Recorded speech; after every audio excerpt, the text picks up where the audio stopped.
but I'm sure it ascended after that. It was still good. I mean, took a loss by 2 points to a really good team. And those things happen, but I was proud of how our team played. It was a good game. And so we got some things to correct.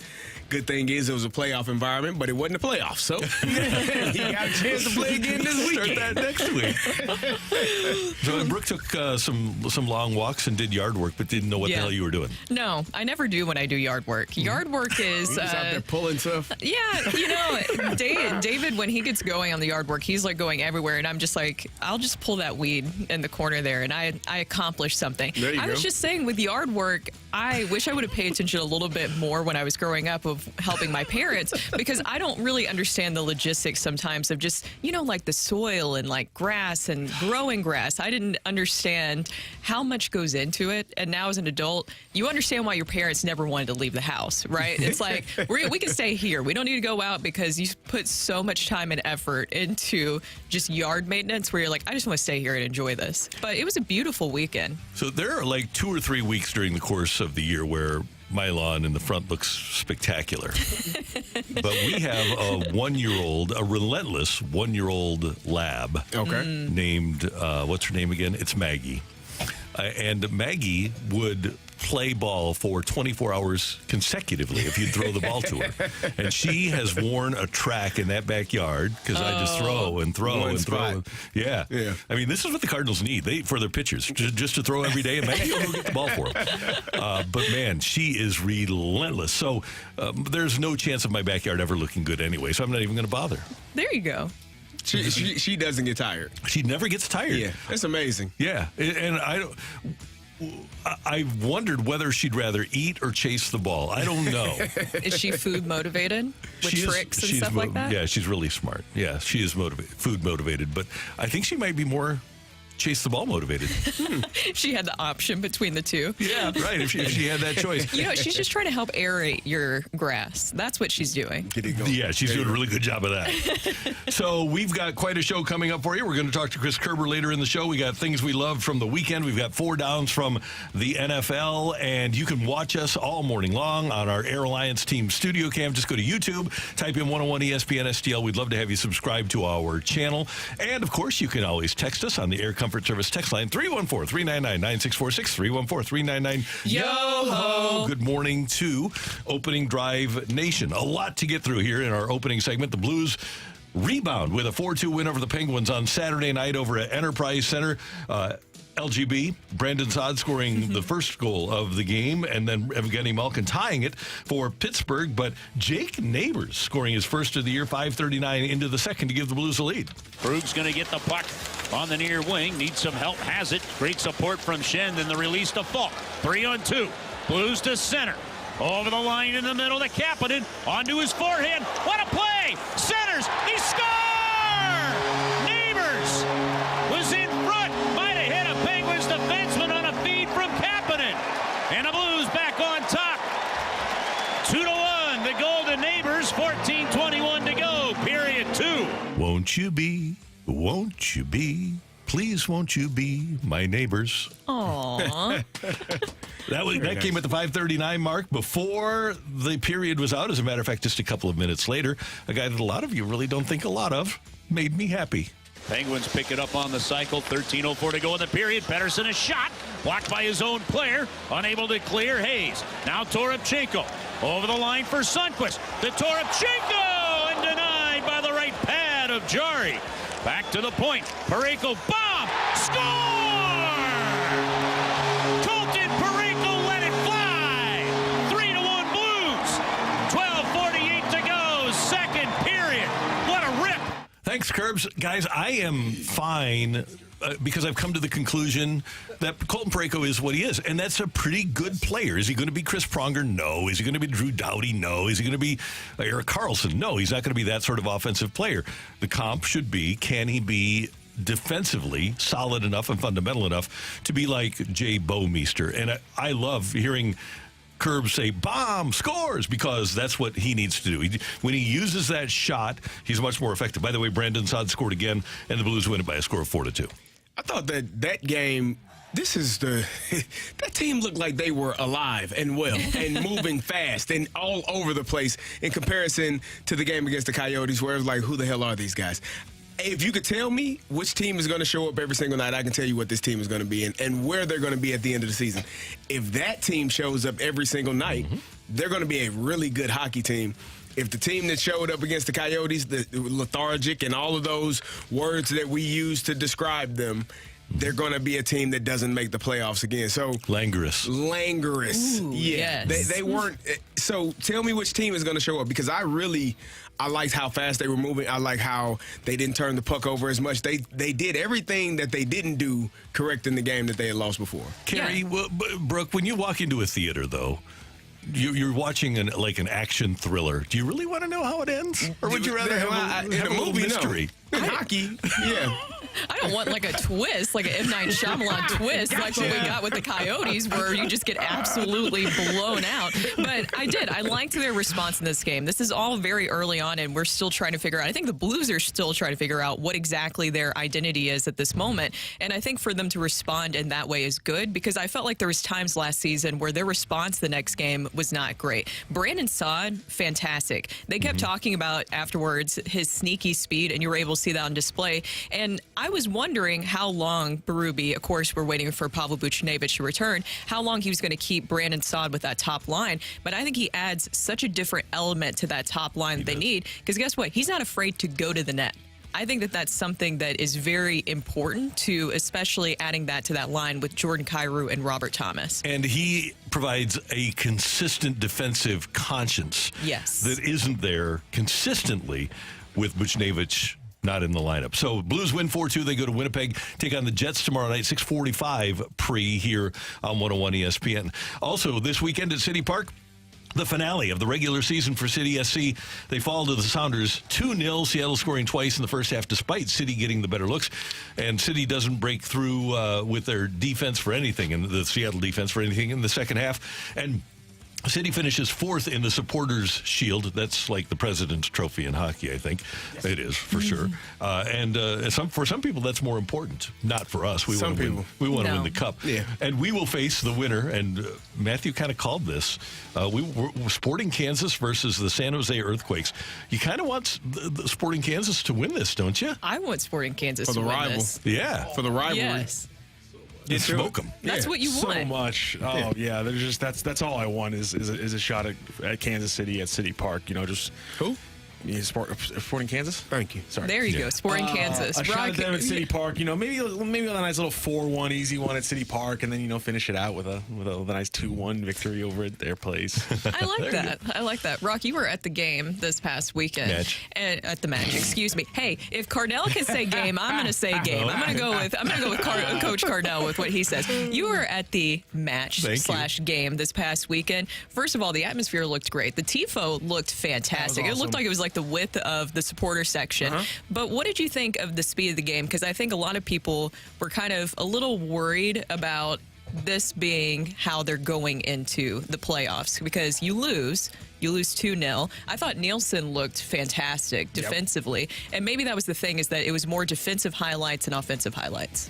Yeah, I mean, again, they get the looks in the first half, and if they score one of them, it changes the complexion of the game, and all of a sudden, maybe it's 1-0 early, and all of a sudden, the Sounders are playing a completely different way, and then it's a completely different game. And so, I mean, they were getting looks early, and it's just they're not the kind of team that's good at coming back, because they're getting a lot of their goals from transition, press, counter press in the open field, and those plays don't happen when your team has a 2-0 lead on you early. They're going to sit back a little bit more, drop people back, not play as aggressively, and it's hard to break things down. So, I mean, if they give up an early goal, that's problematic for them. Yeah, it really is. Go SC as they fall to Seattle, but the playoffs start.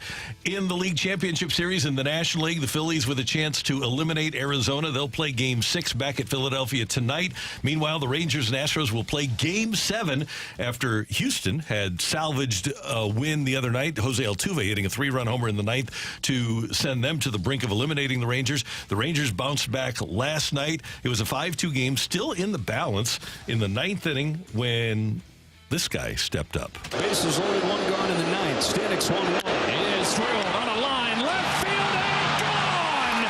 Adolis Garcia makes his statement, and the Rangers Rangers have their sights set on Game 7.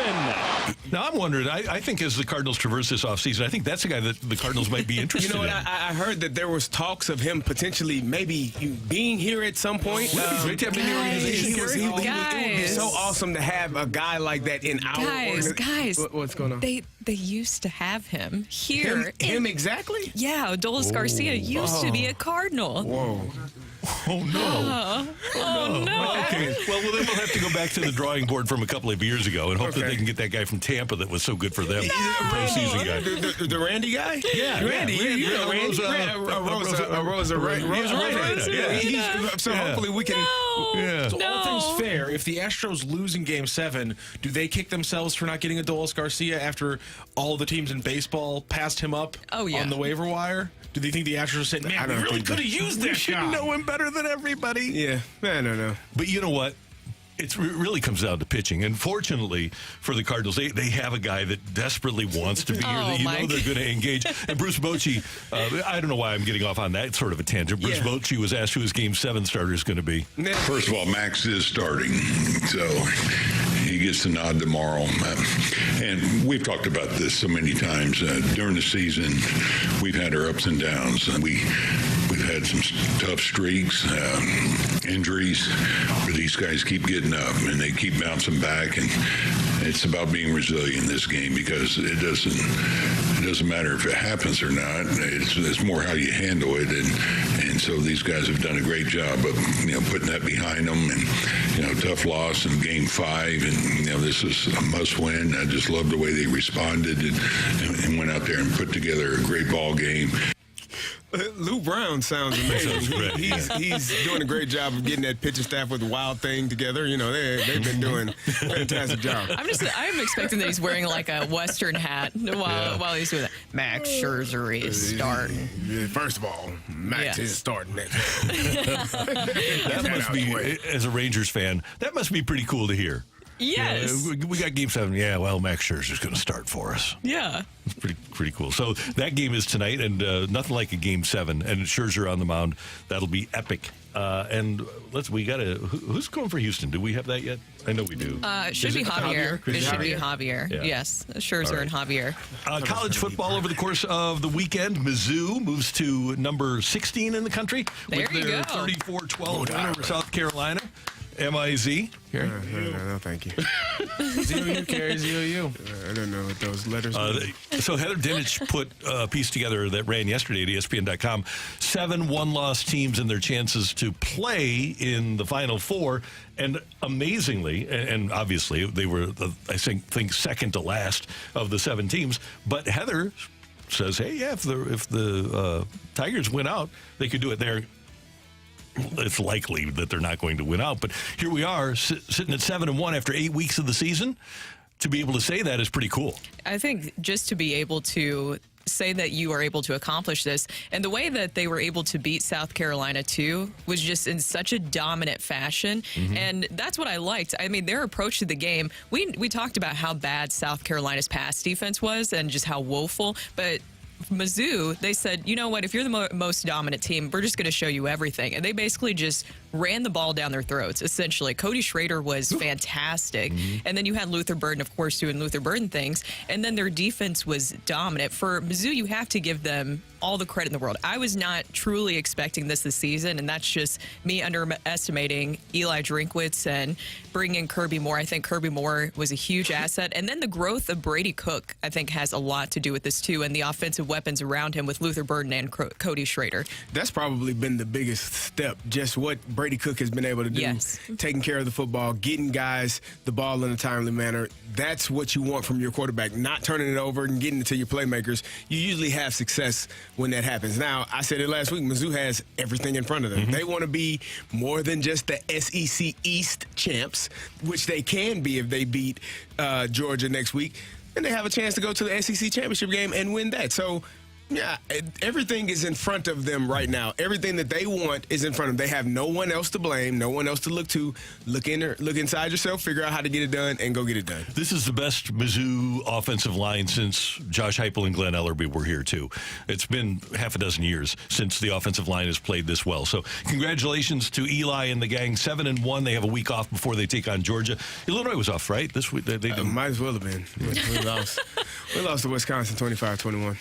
Things are not going well for Illinois. You know what, man? I said it last year. You have to strike while the iron is hot. Illinois had a really good team last year. They were, I think, 6-1 at one point, and same kind of trajectory that Mizzou was on, and they took a turn for the worse. They lost to Michigan State. They lost to Purdue, 2 games that they shouldn't have lost, and then they ended up losing at Michigan later on in the year, a game that they could have won. So, you have these opportunities where everything is in front of you. I literally watched this same thing unfold last year for Illinois, where we were in the running for Big Ten West champs, and so we didn't finish it and ended up, going to a bowl game, but not the one we should have went to. And this game was a microcosm of that, right? Up 21-7 heading into the fourth quarter. It just is what it is, man. Wisconsin outscores you 18-0 in the fourth. It's just a bummer. USC, by the way, eliminated from title contention with their loss the other night to Utah, 34-32. If you stayed up late for that one, disappointing for USC. And Ohio State and Penn State with a slugfest. Ohio State wins it over Penn State 20-12. And there we're off and running here on 101 ESPN. Coming up, things we love from the weekend on the opening drive on 101 ESPN.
Here's what we loved about the weekend on the opening drive on 101 ESPN. Brooke Grimsley, what do you got? Number 2. I'm going to start with City SC. I know that we talked about earlier, this is not exactly the way that you wanted to end things where you lose 2-0, but still, just reflecting on this regular season for City SC and everything that you have accomplished and that you will continue to accomplish. Seeing the atmosphere just this season, I mean, that's something that you couldn't even have dreamed of. Whenever they're building that stadium, when they're building City Park, and seeing this really come into play, and then the product that they have built this season, I really hope for a long playoff run, but just to see everything that's been created this year is really, really special. And I think St. Louisans feel very lucky. And I hope that the team understands just how much people love them here. Guys, just walking around, as I told you, I was walking around outside a lot. I see City SC stuff everywhere. I see City SC flags. I see people wearing City SC shirts. It's just really fun to see how much the city always embraces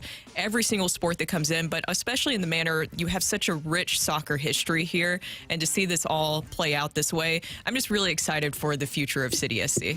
Hey, it is something to be excited about and look forward to. I think they are, hopefully the Cardinals can figure some things out, but if not, they are the boys of summer. Yeah. There you go. Until further notice. Yeah. My number two is going to be the Pittsburgh Steelers going out to Los Angeles and getting a W. There you go. Here we are sitting at 4-2. Good home crowd there. Good home crowd for the Steelers. I mean, we pack the house. You know, we show up and show out no matter where we are. But here they are, number 2 in the division, right behind Baltimore, sitting at 2-0. The only undefeated team in the division right now. So Pittsburgh playing well, figured some things out, got Deontay Johnson back, figured out how to get your guy in the end zone, Najee Harris. Thank you. They still lost, but finally his first touchdown of the season. I know. That doesn't even seem real. It's madness. But the Pittsburgh Steelers playing really well. TJ Watt interception. They're playing well defensively, hopefully figuring some things out offensively, and can go forward. They got to catch. Baltimore looked really good, though. I was telling these guys, Baltimore could easily be undefeated, and they're really, there will be a snootful for whoever has to face them in the playoffs if they stay healthy. Yeah. Guys, since Carrie won't say it, I will. My number 2 for the weekend is the secret handshake between Taylor Swift and Brittany Mahomes. I was, you know what? I was thinking this weekend of how I would fit that into a conversation. I was like, we got to talk about it. You know how frustrated I was when I'm flipping back and forth. And the first one, because I was going back between the games, hadn't seen that Taylor was at the game, and then the Travis Kelce makes a big play. Who do they cut to? Come on. Hey, you got to show it. Did you see that they also made a graphic, and I love this, they also made a graphic of like how well Travis Kelce has been doing since they've been publicly dating. And they compared before Taylor Swift and after. And it's so, and we got a Jackson Mahomes sighting. I did see him. He looked a little awkward and uncomfortable in that environment. Maybe he's, but he was there. He was there. It was intriguing. Speaking of what Brooke's saying, right now, with Taylor Swift in attendance, Travis Kelce is averaging 108 receiving yards per game. When she is not at the game, Carrie, he's averaging 46 and a half. There you go. Who are they playing in those other games? Doesn't matter. Yeah. Doesn't matter. It's a love story. It's happening. I was thinking we're going to ignore that. I was thinking he got injured in one of the games. They cut his game short. He didn't play one game, the Lions game, so I don't know. My number 1 1 is going to be last night's game, ALCS. Guys, that was incredible. The final score really wasn't indicative of what a nail-biting performance it was for the Rangers to beat them 9-2. We already talked about earlier Adolis Garcia, that grand slam, but everything leading up to that, the amount of boos that he got because everything that has happened beforehand, struck out 4 times, but then he did that when it mattered most, that grand slam. But also my other favorite moment was that whole Leclerc situation in the 8th inning. I was sweating bullets watching that moment play out. Bases loaded jam with 1 out, and he was able to figure it out. I was thinking in my head, I was like, how would the Cardinals have handled this situation? Would that be a moment that you'd bring in Andre Palante to induce the ground ball and then just blow the game? I'm sorry. I'm just saying. Andre Palante is still waking up. Whoopsie daisy. Anyways, that was fantastic for Leclerc. And the Rangers bullpen, not great. We knew that coming in. But the way that they were able to figure it out, Josh Spores and that whole situation with Jordan Alvarez, too, Guys, that was absolutely insane. And then Evaldi, fantastic He was really performance good. from him. I'm so excited that we are getting a Game 7 out of this because we deserve it. I agree. We do. The fans deserve it because that is an outstanding series. They put up a stat how terrible the Astros have been at home this year. Yeah. They have a losing record at home. It's intriguing that they are where they are right now despite that. Both teams play better on the road. It's crazy. Madness. It's weird. My number one is going to be our first ever Friday night game at Hazelwood Central in Hazelwood Central history. Great game. Unfortunately, we came out on the losing end of it. 21-19 loss against a very good team in Eureka, but our kids fought their butts off, played extremely well. And the environment was great. It's fun. It's special to, finally have Friday night lights at our home. We've gone for years to other teams' venues and been a part of their Friday night lights, but to have our first and our own was a spectacular moment. Congratulations to you, too, because I know it wouldn't have happened without you. You drove that bus of getting lights for all of the Hazelwood schools. So congratulations to you, too. And that's awesome that the Hazelwood kids, obviously Hazelwood Central, but East and West, that they get to experience Friday Night Lights. Yep. Special moment. Pretty cool. Guys, my number one is this, we show again what an incredible sports town we are. You wanted a sports ticket on Saturday night? Well, they had 22,423 sell out at City Park. They had 18,096 sell out at Enterprise Center. We just show up. It doesn't matter. We had a horrible performance for the Blues against Arizona. I think even the Blues would agree with that. And City is headed towards the playoffs. People are going to show up, but we just do. And if you look around sports, there are very few, if any, cities that show up for every single game like we do here in St. Louis. We should be really proud as sports fans that we do what we do on a regular basis. And shame on the NFL because we showed up for that too. There was never a single game in 21 years the Cardinals and the Rams played on the same date 19 times. 19 out of 19, including Game 5 of the 2013 World Series. The Rams outdrew the Cardinals. Ooh. Wow. And that's crazy. 2013. That's through 15 and 65. Through the worst 5-year stretch in the history of the league, there was never a date in which the Rams and the Cardinals played on the same date. And I think 18 of 19 were head-to-head, and the Cardinals outdrew them. And there was another Mets playoff game, too. Cardinals-Mets playoff game that the Rams outdrew them. What year did that 15 and 65 start? 07, 08, 09, 10, 11. That's terrible. Yeah. That's tough. Cleveland had to go 0-16 to tie it. Yeah, and they did. So those are the two 15 and 65s in the history of the league. All right, that is what we loved about the weekend here on 101 ESPN. Coming up, we've got NFL 4 downs, and we did a little Mr. Rogers earlier. We're going to do a little Sesame Street next on 101 ESPN.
This is Rocky with your Sports Center update, driven by Johnny Londoff Chevrolet and Johnny Londoff Autoplex. Over the weekend, the Blues over the Penguins 4-2. They'll be back in action tomorrow for a 7:45 puck drop as they face off against the Winnipeg Jets. Also over the weekend, St. Louis City falls to the Seattle Sounders 2-0. They will find out who their opponent is in the first round of the playoffs after the wild card match on Wednesday. And then for sure, the one thing we do know, they are hosting the first match of round one at City Park coming up this Sunday, October 29th. It'll be a 9 p.m. Central kickoff for that game. Also over the weekend, the Phillies over the D-backs to take a 3-2 lead. We have Game 6 today at 4:07. And in Game 6, the Rangers top it off with a 5-run ninth for a 9-2 victory. We have Game 7 tonight in Houston at 7:03 first pitch. That is your Sports Center update, driven by Johnny Londoff. Find your road and shop 24/7 at londoff.com and londoffautoplex.com.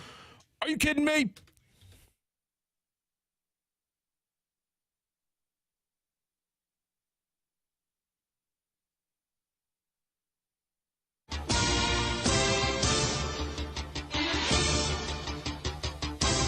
All right, time for 4 downs from the National Football League.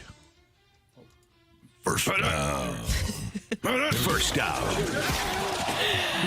Mine is going to be, I like a good story, guys. I like a good unsung hero or, somebody, an unlikely hero. How about this?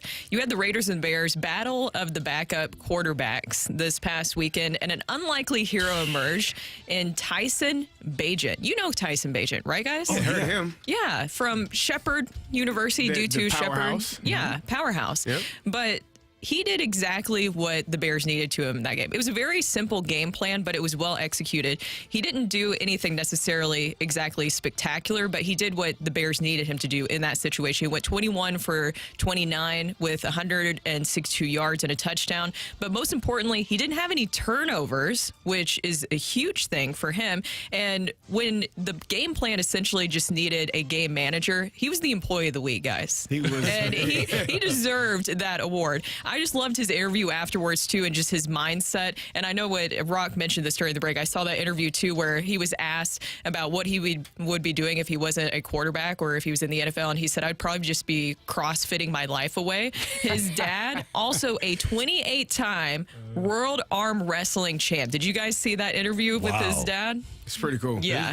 I wonder if that's like 28 years or if they have the championship twice a year or something I like have that. no idea. That's pretty impressive either way. Yes. 28. That's a lot of championships to win. I like a good story like that. And so will it be sustainable? Who knows? And what will happen with the Bears and Justin Fields in the future? And also what in the world is going on with the Raiders? My God. Yikes. That's so bad. Yeah, it's not, Yeah. it's not a happy situation. No, it's not. But congrats to Tyson Bagent, really putting Shepherd University on the map.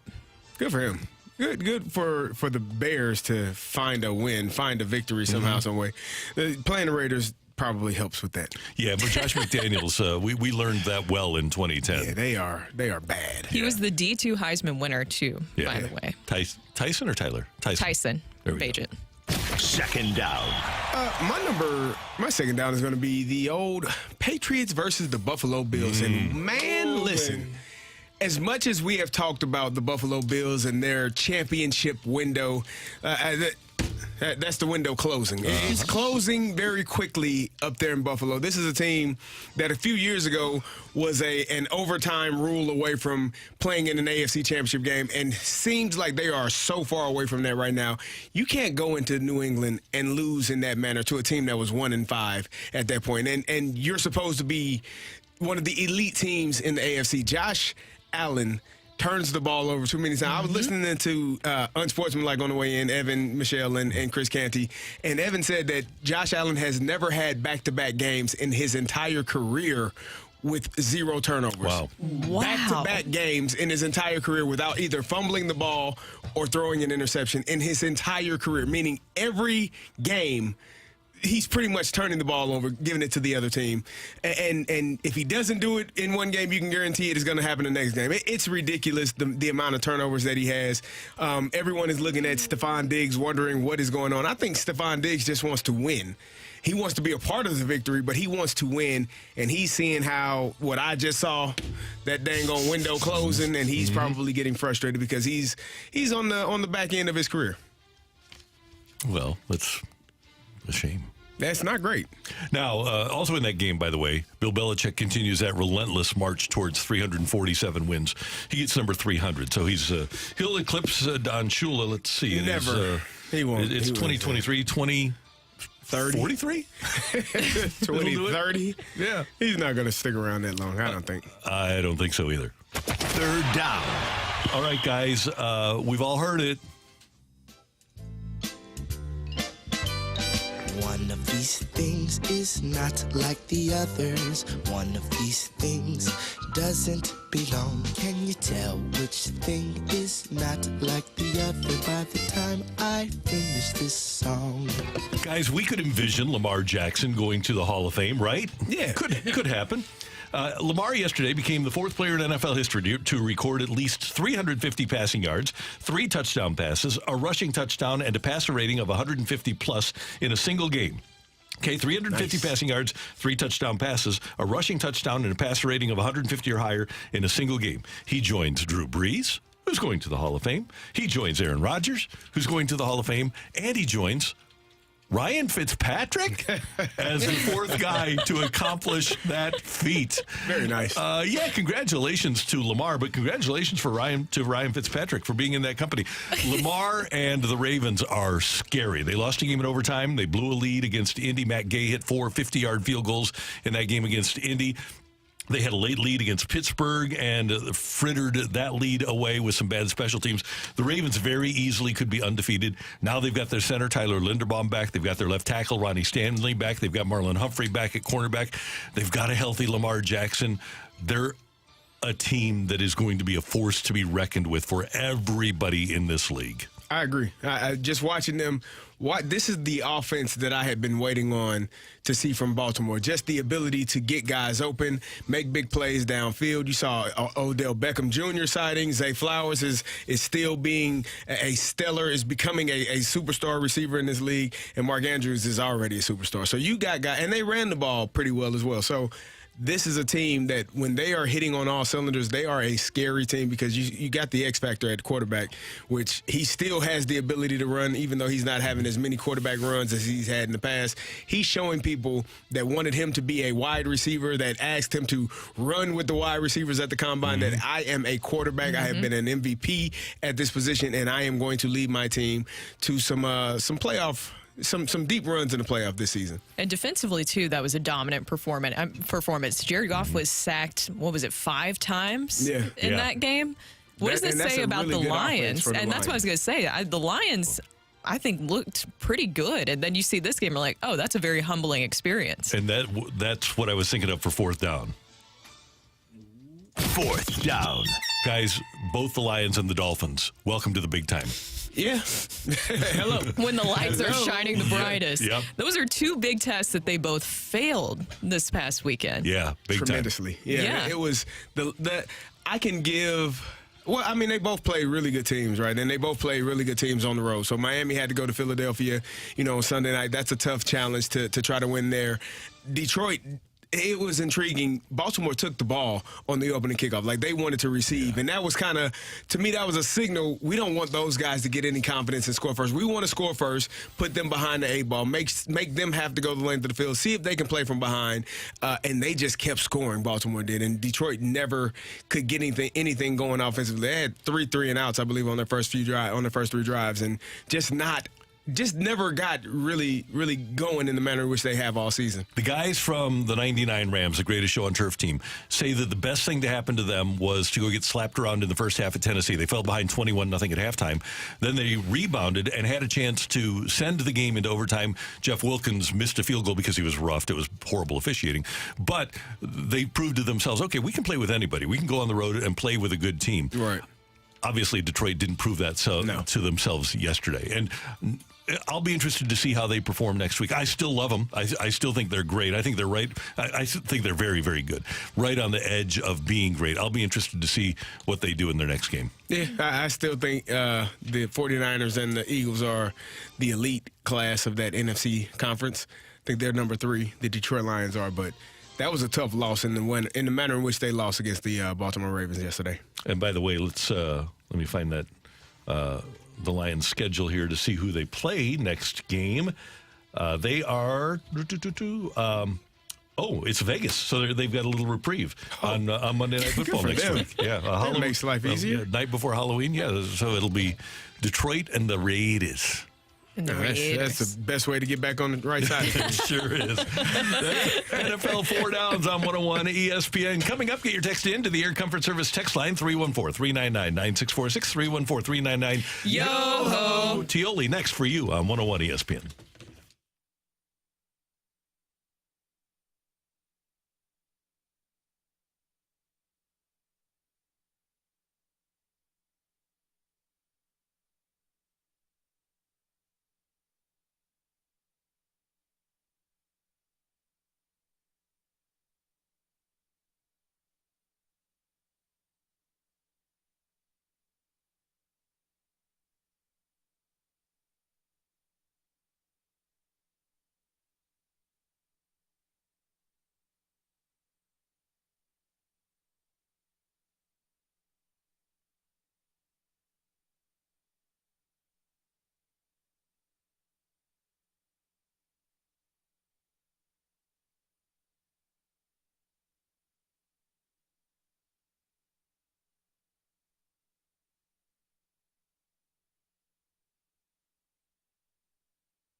Time for Take It or Leave It. I want to say something. I'm going to put it out there. If you like it, you can take it. If you don't, send it right back. Get your text into 314-399-9646 and give us your Take It or Leave It. Brought to you by Gloria Lou Realty. Visit GloriaHasTheBuyers.com and start packing. That's my final offer. Take it or leave it.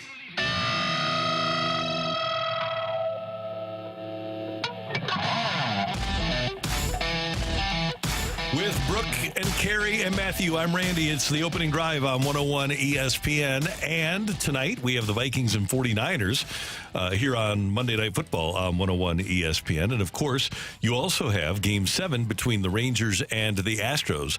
Get your text in now, by the way, to the Air Comfort Service text line, 314-399-9646, 314-399-YO-HO. Guys, take it or leave it.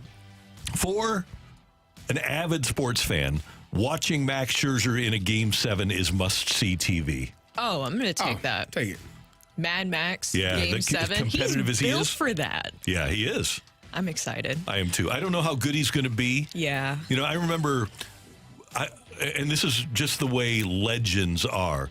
2012, the Cardinals go, 2012 NLCS, Cardinals go back to San Francisco, and it was after the Barry Zito game. They easily could have won the series, but Zito just shut them down in Game 5. But they go back to San Francisco for Game 6, and Chris Carpenter, who had the rib removed, we dubbed him Baseball Jesus at that point. But I was absolutely convinced that he was going to shove against the Giants. He did not. He got roughed up. It was, I think, his last major league start.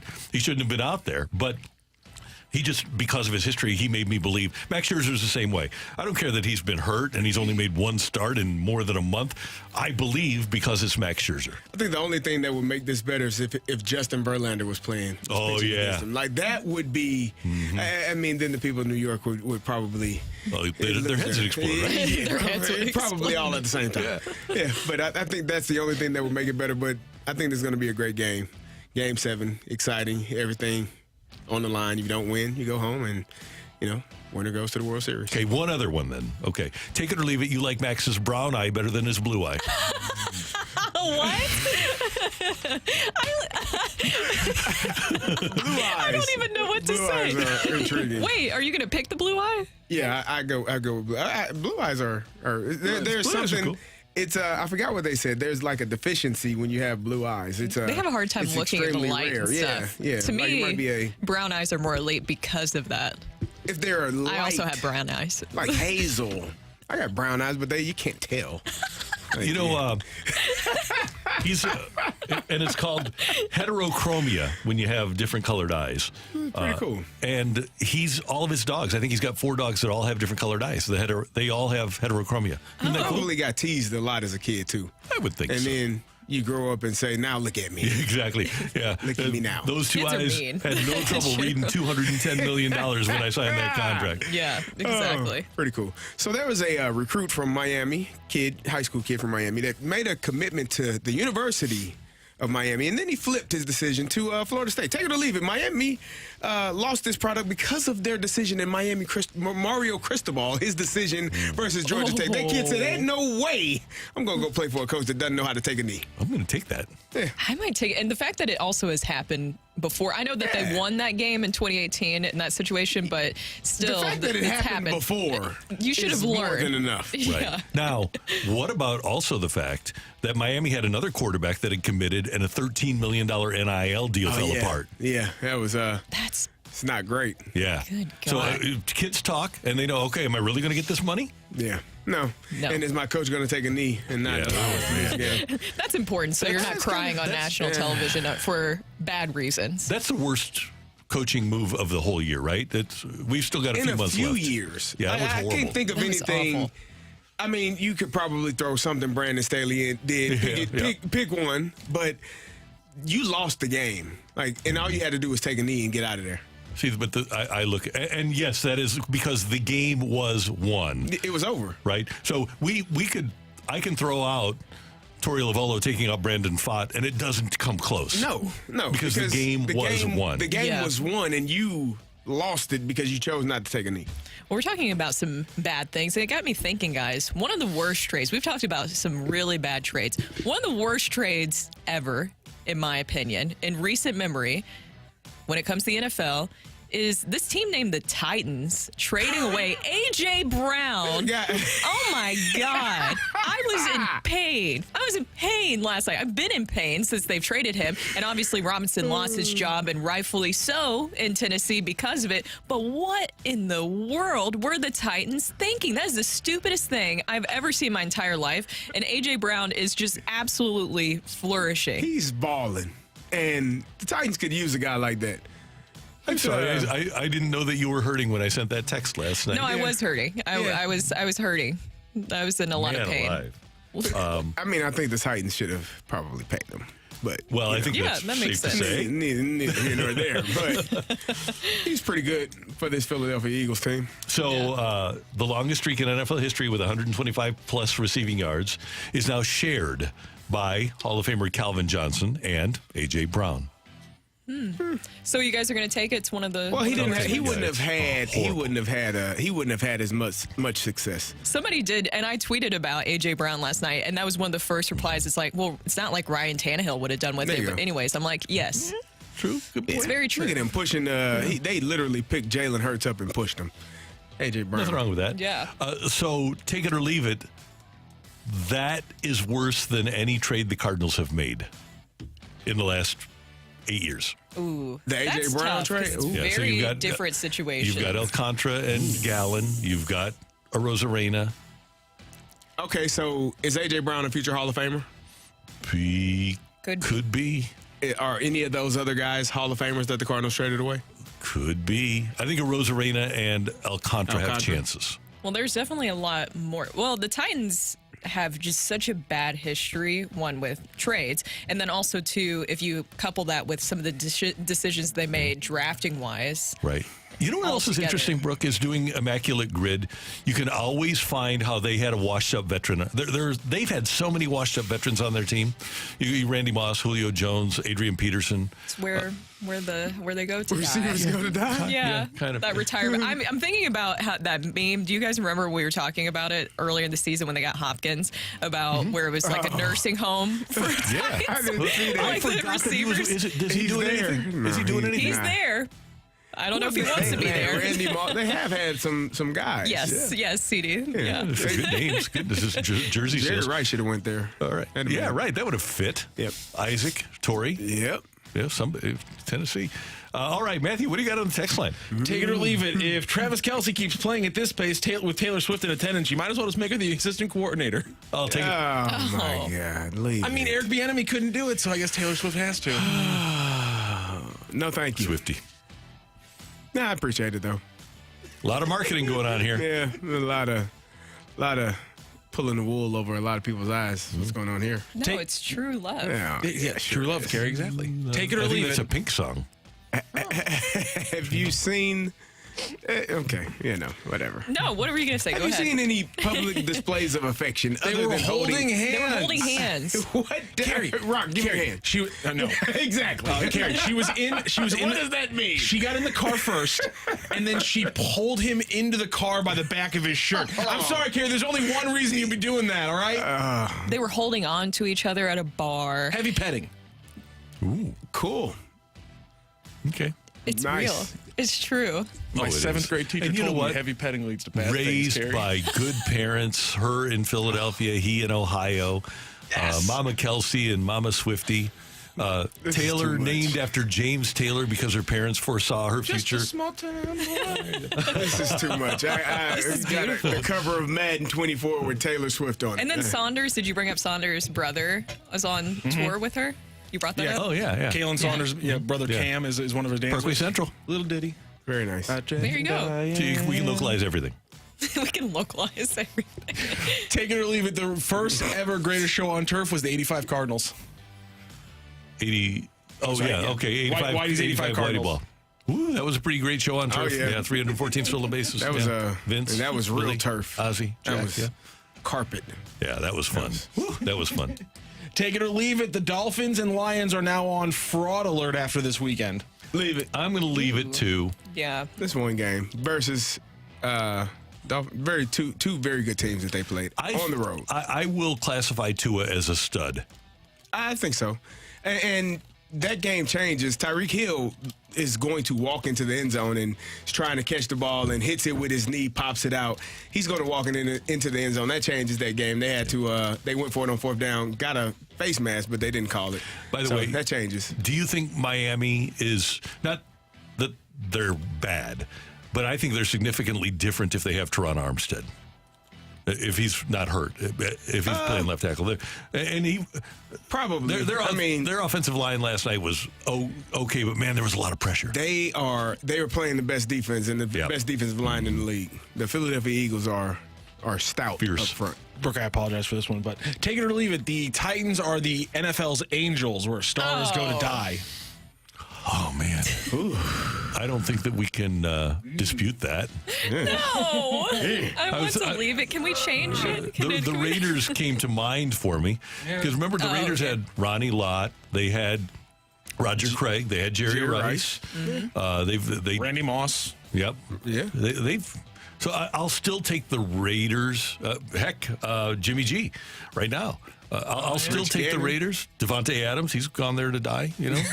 Oh, he's still got some time. He wants to get off. Yeah. He wants to get out. Right. He wants help. Yeah, he could be like Randy Moss, though. Gets out of there and goes somewhere and succeeds. But yeah, I'm going to, in defense of Brooks Titans. Richard Seymour is another one. Yeah. They traded. Belichick knew when he got that first round pick. Yeah. He was like, I duped them for one there. Right. Take it or leave it. I do take it or leave it. Taylor Swift is in fact faking this because if there's one thing she needs, it's publicity. I'm going to leave that. Publicity. Yeah, exactly. The person's being sarcastic. The person's saying essentially, you leave it. Like, why would she fake this? Does she really need to glom on to an NFL star? Like, really? She might be doing him a solid. Maybe. Just maybe. Hey, Maybe pal. She wants. You want to be famous? More famous than you already are? Maybe pretend she we're watches. dating. Yeah, maybe she watches the Super Bowl champs though, and says, you know what? I can go watch the Super Bowl champs for nothing. For free. Again, and if something she needs less than fame is cheap tickets. Yeah, well, everybody likes free those cheap sweet, tickets. Those sweet tickets aren't cheap. So, No. you know. It has to be love, especially with a lot of the games that she's been watching. Who would want to sit through some of those? Again, when they put out the wedding announcements and the baby photos, then I'll believe it. Then there'll be a Until song. then, I don't. What if they go Instagram official? I don't care. Wow. Wedding bells is the only thing that seals it for you. And baby. He mentioned the baby. Both. There has to be a Years baby. down the road, Carrie. Holler at me. That's a big Kardashian thing, like with Tristan and who's the one? Courtney. Is it Courtney? Kylie. Tristan. One of them. Wait, are you trying to think of their What's her significant name? others? Wait, No, what's her name? There's Kim, Courtney, Who's the one with like the horse Chloe. face? Oh, Caitlin. Before or after the surgery? Oh, she answered. Oh, you're not an ally. You just what? No, You answered the question. I was putting names out there. That's it. By the way, that is not meant to be offensive in any way, shape, form, or manner. I have a lot of respect for horses. So, what? Ready to put out that line. But anyway, just respect for having the baby around. That's all. Yeah. I'm talking about. There's no marketing going on here with that family. No. Okay, one more. Take it or leave it. Take it or leave it. Mizzou jumps into the top 10 if they beat Georgia in 2 weeks. Totally take it. 100%. Oh, yeah. If they beat Georgia, then they're changes probably everything. 8 or 9. Yeah. 7, maybe, depending on how everything shakes out in front of them. And I would say that Georgia will still be in front of them. Probably. Depending on how bad. Yeah. I don't think Mizzou beats them bad between the hedges. I think like if Mizzou's going to win, it'll be by a max of a touchdown. 20 to 20, 21 to 20. I think it'll have to be higher scoring than that. Really? Yeah, I think Mizzou would have to put 31 on the board to beat them. Think it'll be like an 8-4 situation in the rankings? Yeah, something like that. Yeah. It wouldn't be as bad as 9-5. Wouldn't drop Georgia out of the top 4, would they? No, they'll be fine. They could. I don't know what happened. Thank you very much for your texts. We do appreciate them. Hey, Schenn was named the captain about a month ago, and so far the returns are good on Braden Schenn as the Blues captain. That's next on 101 ESPN.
The team at the Fenton Barn Grill wants to thank you and everyone else that endured the road closure on Rudder Road. Well, the construction is complete now, and the Fenton Barn Grill is fully staffed up and excited to greet you. And today they're going to have a spectacular special for lunch. It's Meatloaf Monday, and the meatloaf at Fenton Barn Grill is absolutely delicious. If you are into comfort food, you want to stop by the Fenton Barn Grill for lunch today and get it while it's lasting, and you will thoroughly enjoy it. The meatloaf is great. The people are great at the Fenton Barn Grill. You can stop by and say hi to Kelly, say hi to Ashley, say hi to Megan. The whole crew there is so much fun. Later in the week, Alicia will be there. And it's not just lunch either. You can have a fantastic lunch out on their patio today, and it'll be fantastic. But you can stop by for their happy hour 7 days a week from 2 to 5 p.m. They have fantastic happy hour specials for only $6 a piece. And tonight, Vikings and Niners, you'll want to stop by and watch that game. They have all kinds of beer specials for the Blues, including tomorrow night when they take on the Jets. And right now, our friends at the Fenton Barn Grill have introduced their very own beer, the Fenton Barn Grill Hard-Working Lager. Check it out at the Fenton Barn Grill. Go to FentonBarnGrill.com to learn more and tell them Randy sent you.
It's the opening drive's fresh take. Brought to you by Schnucks Rewards. It pays to shop at Schnucks. Download the Schnucks Rewards app today.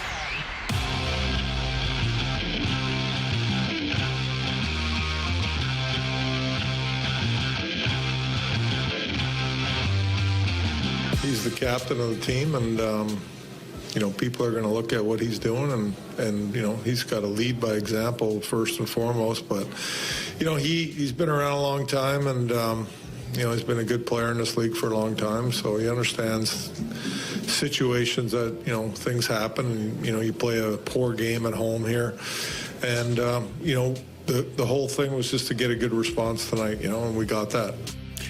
That is Chief Blues head coach Craig Berube on the heels of the Blues' victory over Pittsburgh on Saturday night. And he was talking about Brayden Schenn, who doesn't have a point yet, but is also taking a tight grip of this captaincy. And Jeremy Rutherford has a great piece up at The Athletic about just a glimpse into what Schenner is doing in communicating with people. He gets on the phone. It's not a text. It's a phone call to Jake Neighbors on Friday night when Neighbors was going to be moved up to the second line from the fourth line. And Schenner's talking about it and saying, hey, let's play good, getting him fired up, doing the communication that captains do. And one of the things that I love about hockey is that unlike other sports, I know there are leadership councils in other sports, but the captain is the liaison between the coach and the players, and those are little coaching items that a player can take upon himself. That if Steve Ott calls, if Mike Weber calls Jake Neighbors, it's just got a different feel than if a teammate calls, right, Kerry? And having a leadership and having the captain call you if you're a young player, 20, 21 years old, and just communicates with you and tries to calm you down, it makes a world of difference, and it seems like Schenn is doing that. it means more when it comes from the teammate because, at some point in their career, they've gone through that where they've been moved up or brought down or whatever the case may be. They understand where you are, and if you have any questions on what does this mean or what do I need to do, and your teammate can tell you, hey, we trust you, we believe in you, we know you're going to do a great job, we want you to do this, and we look forward to seeing you have this opportunity. And like you said, that just coming from a peer, I told you, we care as former players and players. We care about what our coaches say, right? It matters because they are the coach. They are the ones that prepare you, put you into place. But it doesn't matter more than what your teammates think of you. If your teammates think highly of you, that carries much more weight than what the coaches can think of you. So because they know what you're going through, how you're dealing with the ins and outs, the rigors of a season. And if they are all on your same side and agreeance with you, you feel much better. So to have that phone call come from a teammate as opposed to a coach definitely means more. And Brayden Schenn has been a leader. Yeah. He's just a natural leader. Just watching him over the years, this isn't something new where, he gets the C and then he takes more of a leadership and ownership role of that locker room. He's always been that guy. He's always respected who's had the C ahead of him, but he's also a voice that a lot of those guys look to. He's able to connect with younger guys, older guys, and that's something that I think is hard to do in a lot of different ways, especially if there's a huge age gap.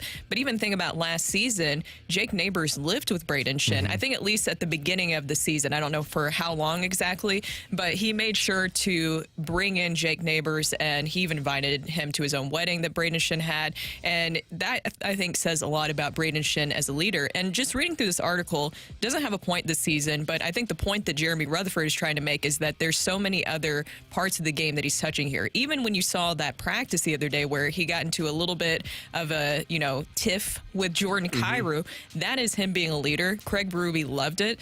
All the players in there respected it too. That's not something that's going to break up that locker room. It's something where that's Brayden Schenn being a leader and displaying like, hey, I'm expecting this out of all of you guys. And he's not doing it in a way to bully. He's doing it in a way to help grow each player. And I think that's something that Brayden Schenn has a very unique approach at because, look, let's face it, sometimes some guys do bully as a way to kind of get guys, push them in a certain direction.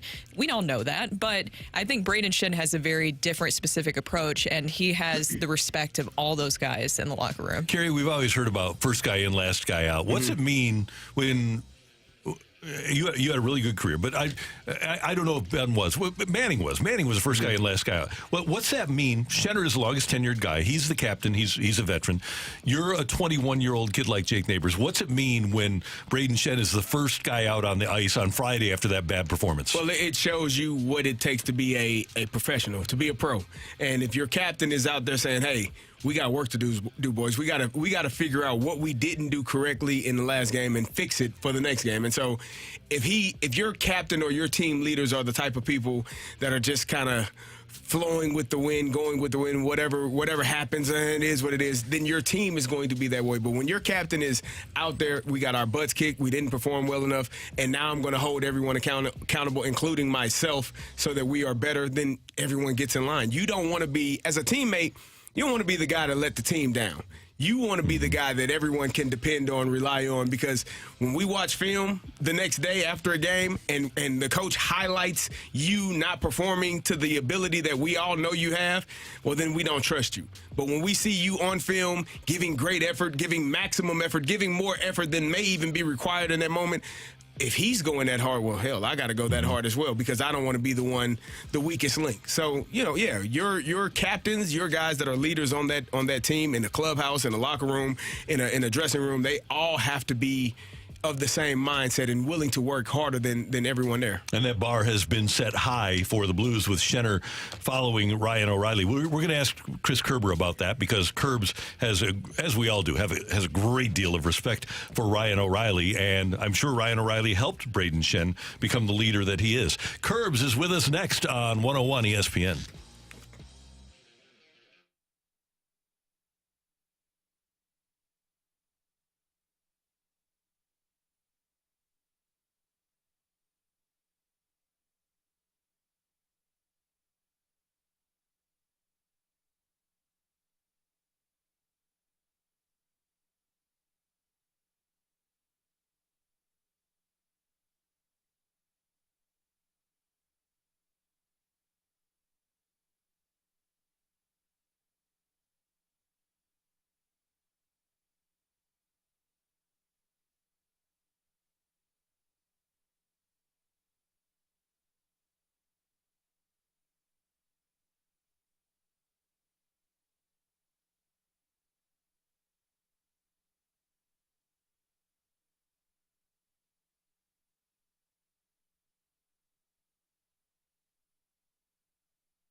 Hey, I want you to know about my friend Gloria Liu. With a successful track record of 20 years, she guarantees that she will provide you comfort and stability, and you can rest easy knowing that you're going to get the most money for your home when you sell it in the least amount of time with the least amount of hassle. Gloria Liu, owner of Your Home Sold Guaranteed Realty, is our local real estate expert, and most important, she's trusted by her community for good reason. Thinking about selling your home? You need to call Gloria Liu today and start packing. Her number is 314-325-6888.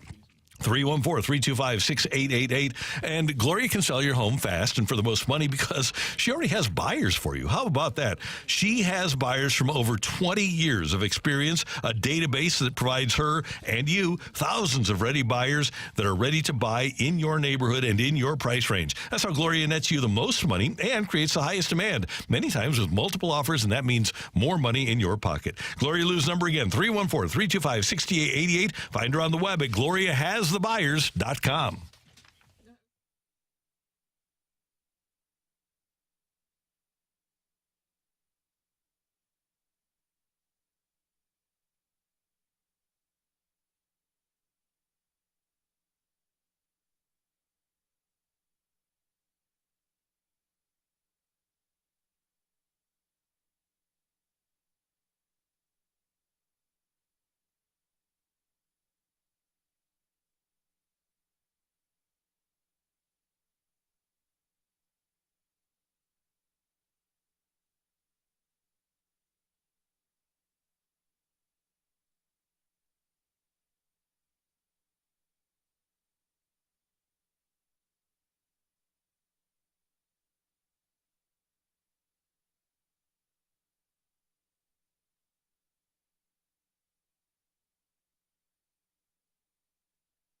Caught up in the skates of Thomas. Loose puck, they score! Brandon Saad has given the Blues the first lead of their season on his first goal of the year. 2-on-1, Blues the other way. Saad in, shooting, score! Brandon Saad having a Saturday. That, of course, is the voice of your St. Louis Blues here on 101 ESPN, Chris Kerber, who joins Brooke and Carrie and Randy right now. Good morning, Kerbs. How you doing? Randy, I'm good. How are you? Good. A couple of things. Let's start with this. How is Kerbside going? You sent me the first edition of that, and I think it's great. If you want a terrific, in-depth follow-up on the Blues action from the night before, just go to 101ESPN.com or the website. How are you enjoying it so far? Oh, it's been fun. You know what? We take the recap from the post-game show. We add the highlights. We get some reaction as well from the players. And got Tim Woodburn, who's a terrific personality, longtime hockey broadcaster as well, with his opinion on it. And it just gives fans a different angle on the game, and we're going to put it up the morning after every single game. And you can find that on the 101 ESPN app or at 101ESPN.com. The other thing is do you have a go-to restaurant in Winnipeg? Yeah. Luckily, there's a place called the Hy's Steakhouse, HY''S. It's Hy's Steakhouse, and you can get to it without having to go outside. Okay, that's good. That's kind of important because, before you pack for a road trip, like I was looking at this last night, the weather's going to be okay in Winnipeg. Mm-hmm. It's going to get down to like 8 degrees when we're in Calgary. Holy I'm like, smokes. what the hell? Yeah, chance of snow, so it's already winter up there.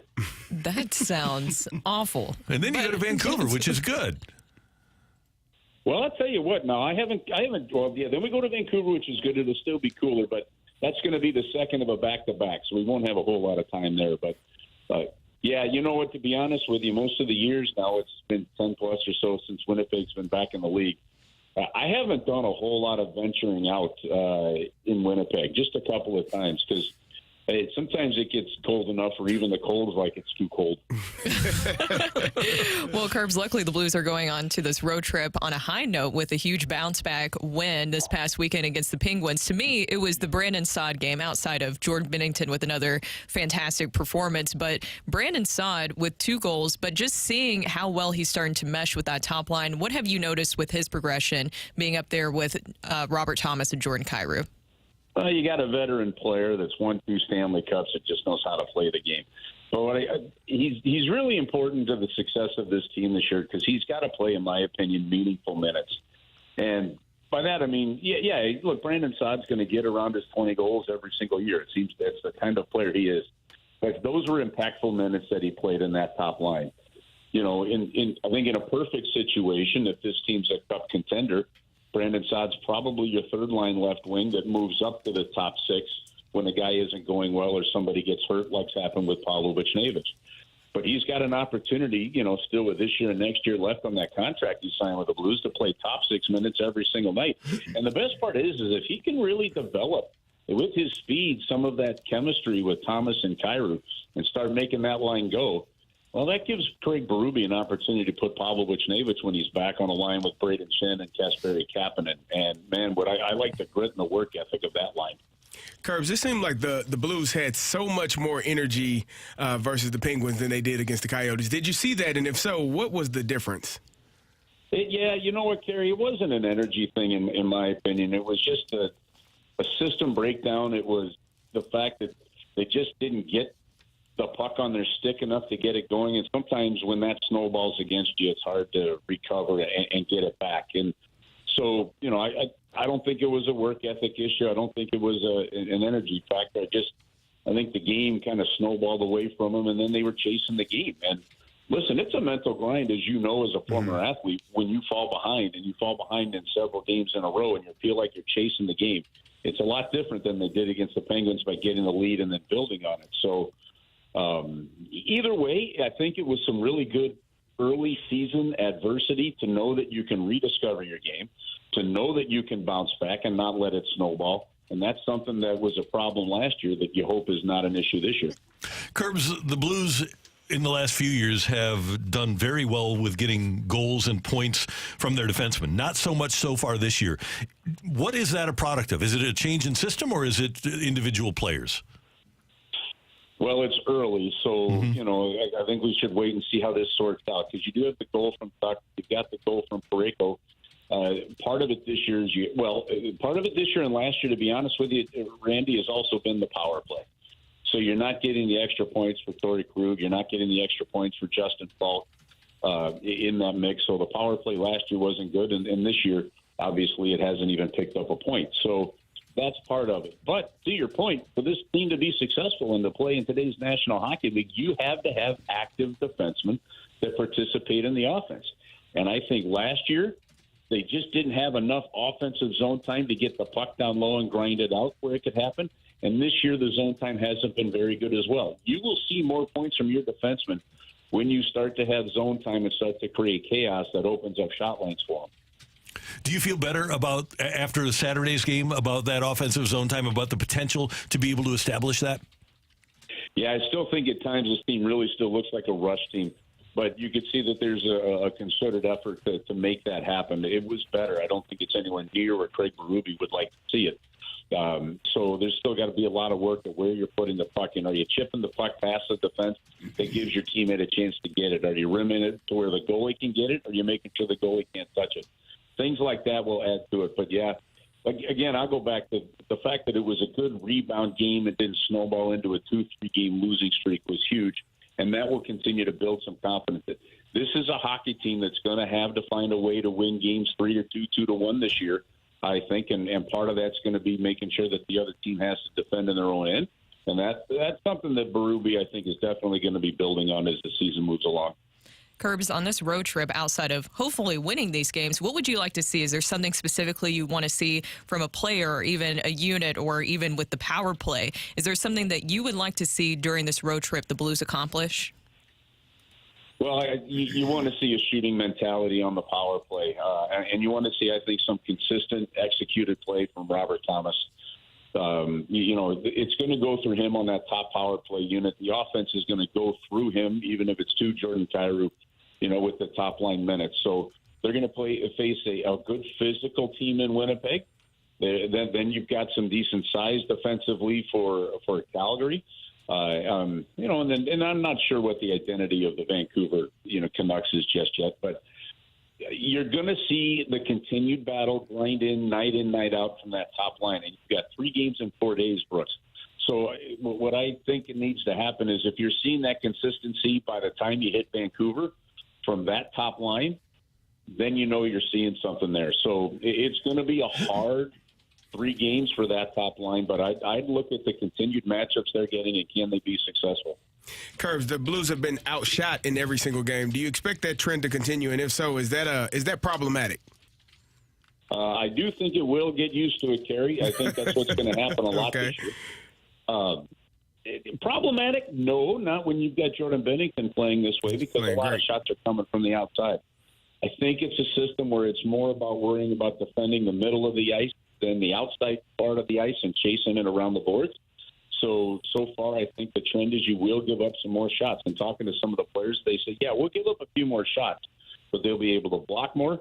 They'll be able to make sure Jordan Binnington sees more of the pucks and make saves. So more of a concern is the lack of shots for the St. Louis Blues, but I would expect to see, on average, it wouldn't surprise me to see the Blues this season, average 31 to 33 shots on goal against.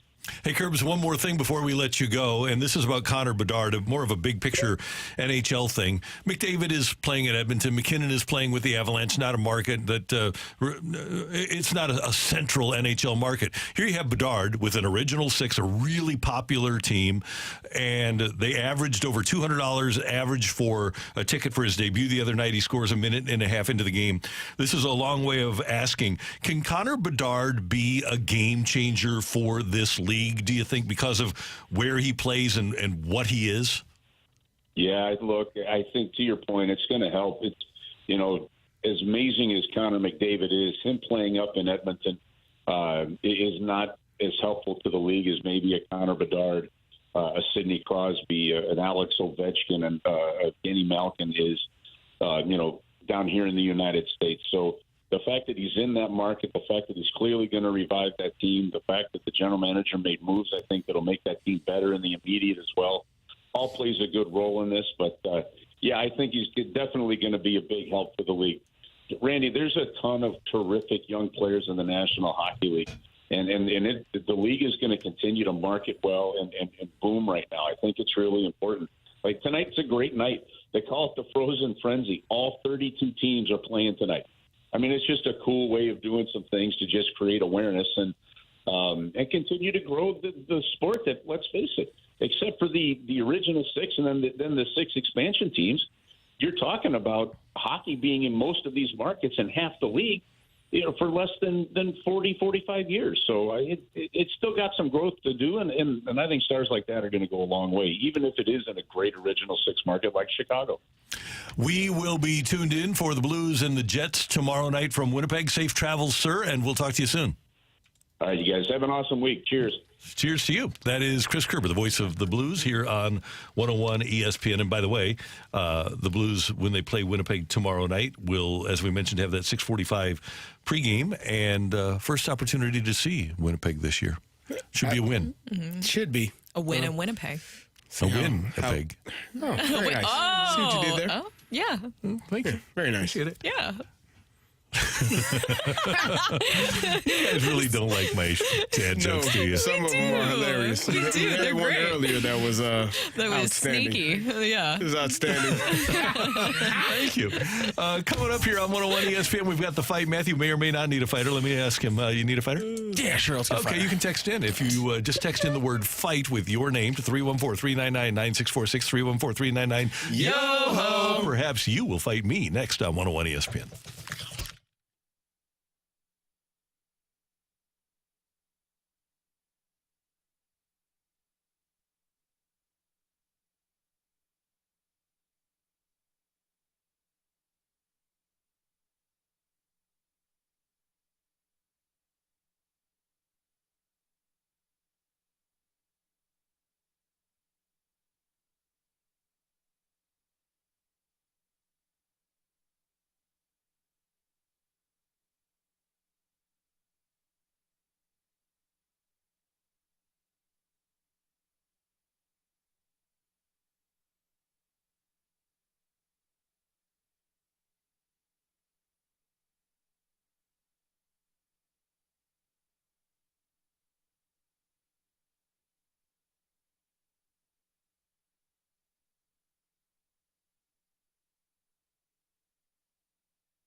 This is Rocky with your Sports Center update brought to you by Saliga Heating and Cooling. Over the weekend, the Blues with a 4-2 win over the Penguins. They will travel to Winnipeg, where they have great restaurants, to face off against the Jets on Tuesday. It's a 7:45 puck drop there, and you can hear more Blues talk with Chris Kerber. Just go to the Dobbs Tire and Auto Centers podcast on the 101ESPN.com. Also over the weekend, St. Louis City falls to Seattle Sounders 2-0. They will play their first playoff game on Sunday evening with a 9 p.m. kickoff. They just don't know who yet. They'll find out on Wednesday. And also over the weekend, a big win for Missouri over South Carolina, 34-12. That is your Sports Center update brought to you by Saliga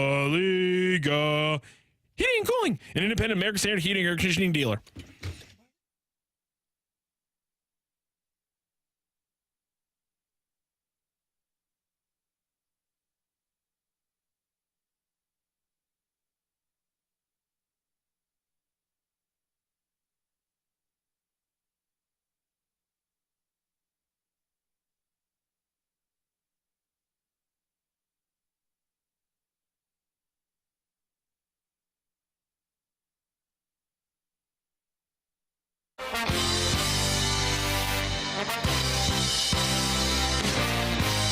Welcome back to the opening drive. I'm Kerry Davis, joined by the morning Brooke Grimsley. Brooke, you care to share? You want to? There's actually some sad breaking news. Bobby, the world's oldest dog, has passed away at the age of 31. So this fight today is an honor. 217 years old. Yes. Randy, quick run in here and hit the Sarah McLachlan sounder. So this fight is in honor of Bobby. All right. Bobby will be missed. Sorry. What Dan, an accomplishment. Our fighter today is Dan. Dan, how are you doing? Good. How you guys doing? Doing great. Doing wonderful. Are you ready to take on Randy Carriger? Yes, I am. All right, here we go. Which MLS club was the only one to beat St. Louis City multiple times in the regular season? Is the Vancouver Whitecaps, the Portland Timbers, or the Seattle Sounders? Seattle. Adolis Garcia has homered in 3 straight games, tying which 2011 Ranger for the second longest streak in team history? Is it Nelson Cruz, Josh Hamilton, or Mike Napoli? Nelson Cruz. With 2 more turnovers last night, Jalen Hurts has 10 turnovers on the season. Which division leading quarterback is the only player with more, leading the league with 11? Is it Josh Allen, Desmond Ridder, or Trevor Lawrence? Oof. I believe it's Josh Allen.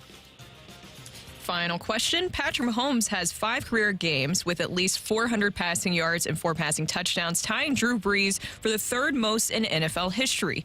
Which multi-MVP winning passer holds the record with 8? Is it Peyton Manning, Brett Favre, or Tom Brady? Peyton Manning.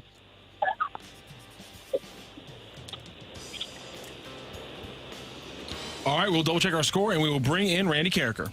Dan, how you feel?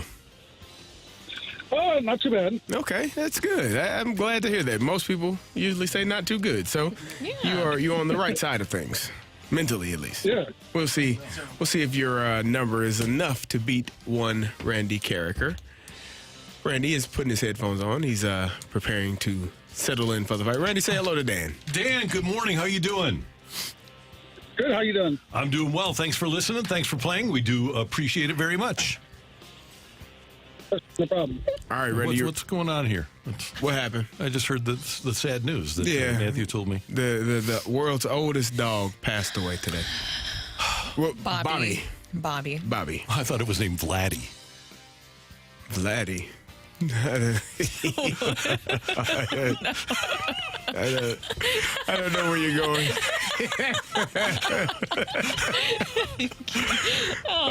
Randy. What? Did you say hello to Dan?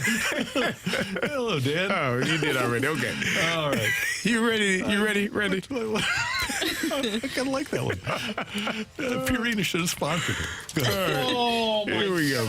Okay, let's do it. Which MLS club was the only one to beat St. Louis City multiple times this regular season? I think, if I'm not mistaken, the team that beat them on Saturday night 2-0. I don't think the St. Louis City SC side won in Seattle. So I'm going to go with the Seattle Sounders. Adolis Garcia has homered in 3 straight games, tying which 2011 Ranger for the second longest streak in team history? This is in the postseason, right? Okay, I'm going to go. I'm going to flip a coin here. Should I flip a coin, or should I do the lifeline? I'm thinking it's either Hamilton or Beltre, and I'm going to go with Adrian Beltre. With 2 more turnovers last night, Jalen Hurts has 10 turnovers on the season. Which division-leading quarterback is the only player with more, leading the league with 11? I think that is division-leading quarterback. Yep. Okay. I'll do the lifeline here, big boy. Is it Josh Allen? He's not leading Desmond division. Ritter, Trevor Lawrence. I will go. So this is another coin flip. Is it T-Law or is it Riddy? Riddy. I think I'm going to go with. I think Desmond Ritter may have had a 3 interception game. I'll go with him. Final question. Patrick Mahomes has 5 career games with at least 400 passing yards and 4 passing touchdowns, tying Drew Brees for the 3rd most in NFL history. Which multi-MVP winning passer holds the record with 8? Multi-MVPs. Can you give me the statistic again, please? 5 career games with at least 400 passing yards and 4 passing touchdowns, tying Drew Brees for the 3rd most in NFL history. Okay, again, a coin flip between Marino and Favre, but I'm going to go with Favre because I don't know if Marino won multiple MVPs. I'll go with Brett Favre. Brett Favre!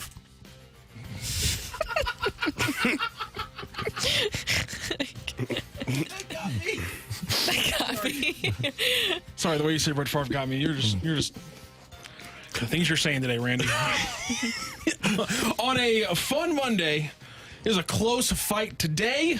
Another 3-2 win. We haven't had many 2-question wins in the fight over the last 2 weeks. They've been extremely close. And heck, we even had one win where, everyone got a lot of questions right and there was no winner.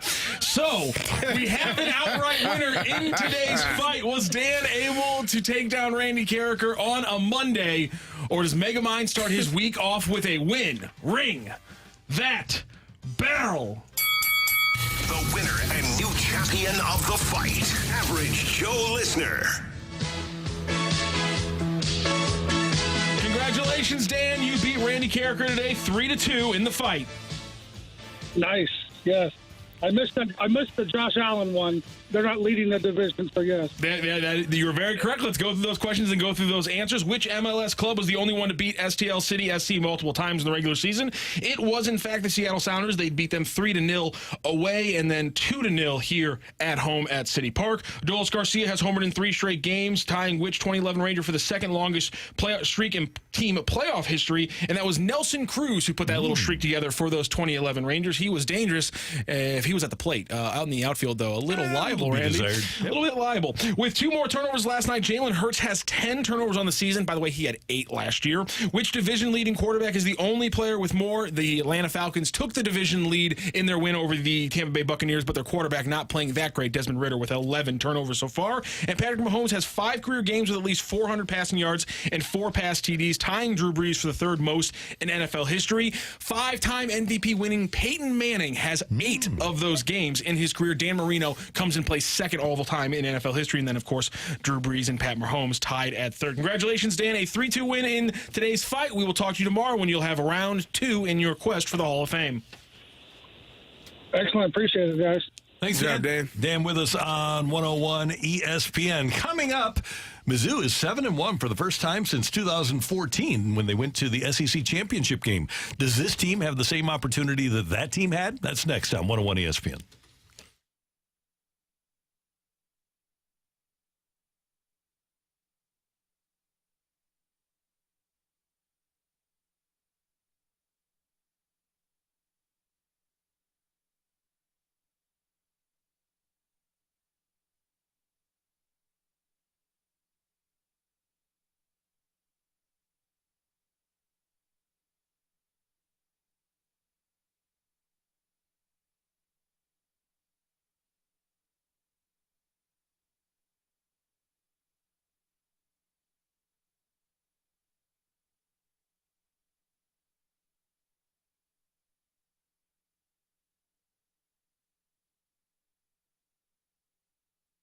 Okay, so you filed your taxes this year, but you know you have past IRS issues. And now the IRS letters are coming. Hi, this is Lance Story with the Lance Story Law Firm. Don't ignore those IRS letters. They're important and give you rights and deadlines to defend yourself. Waiting could cause you to lose those rights. Call the Lance Story Law Firm now and let us help you get ahead of the IRS and defend your rights while you still have time. The Lance Story Law Firm is located here in St. Louis, so take the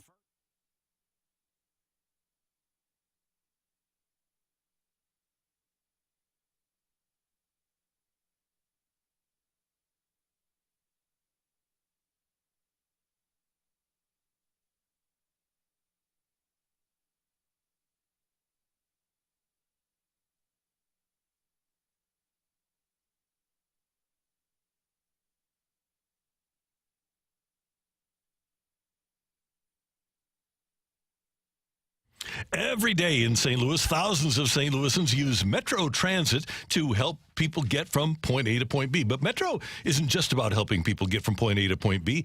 Metro helps people in our region get the kind of better paying jobs that get them ahead because it can get them to where they need to go. Here's what you need to know. A healthy metro is vital to the viability of St. Louis to attract Fortune 500 companies.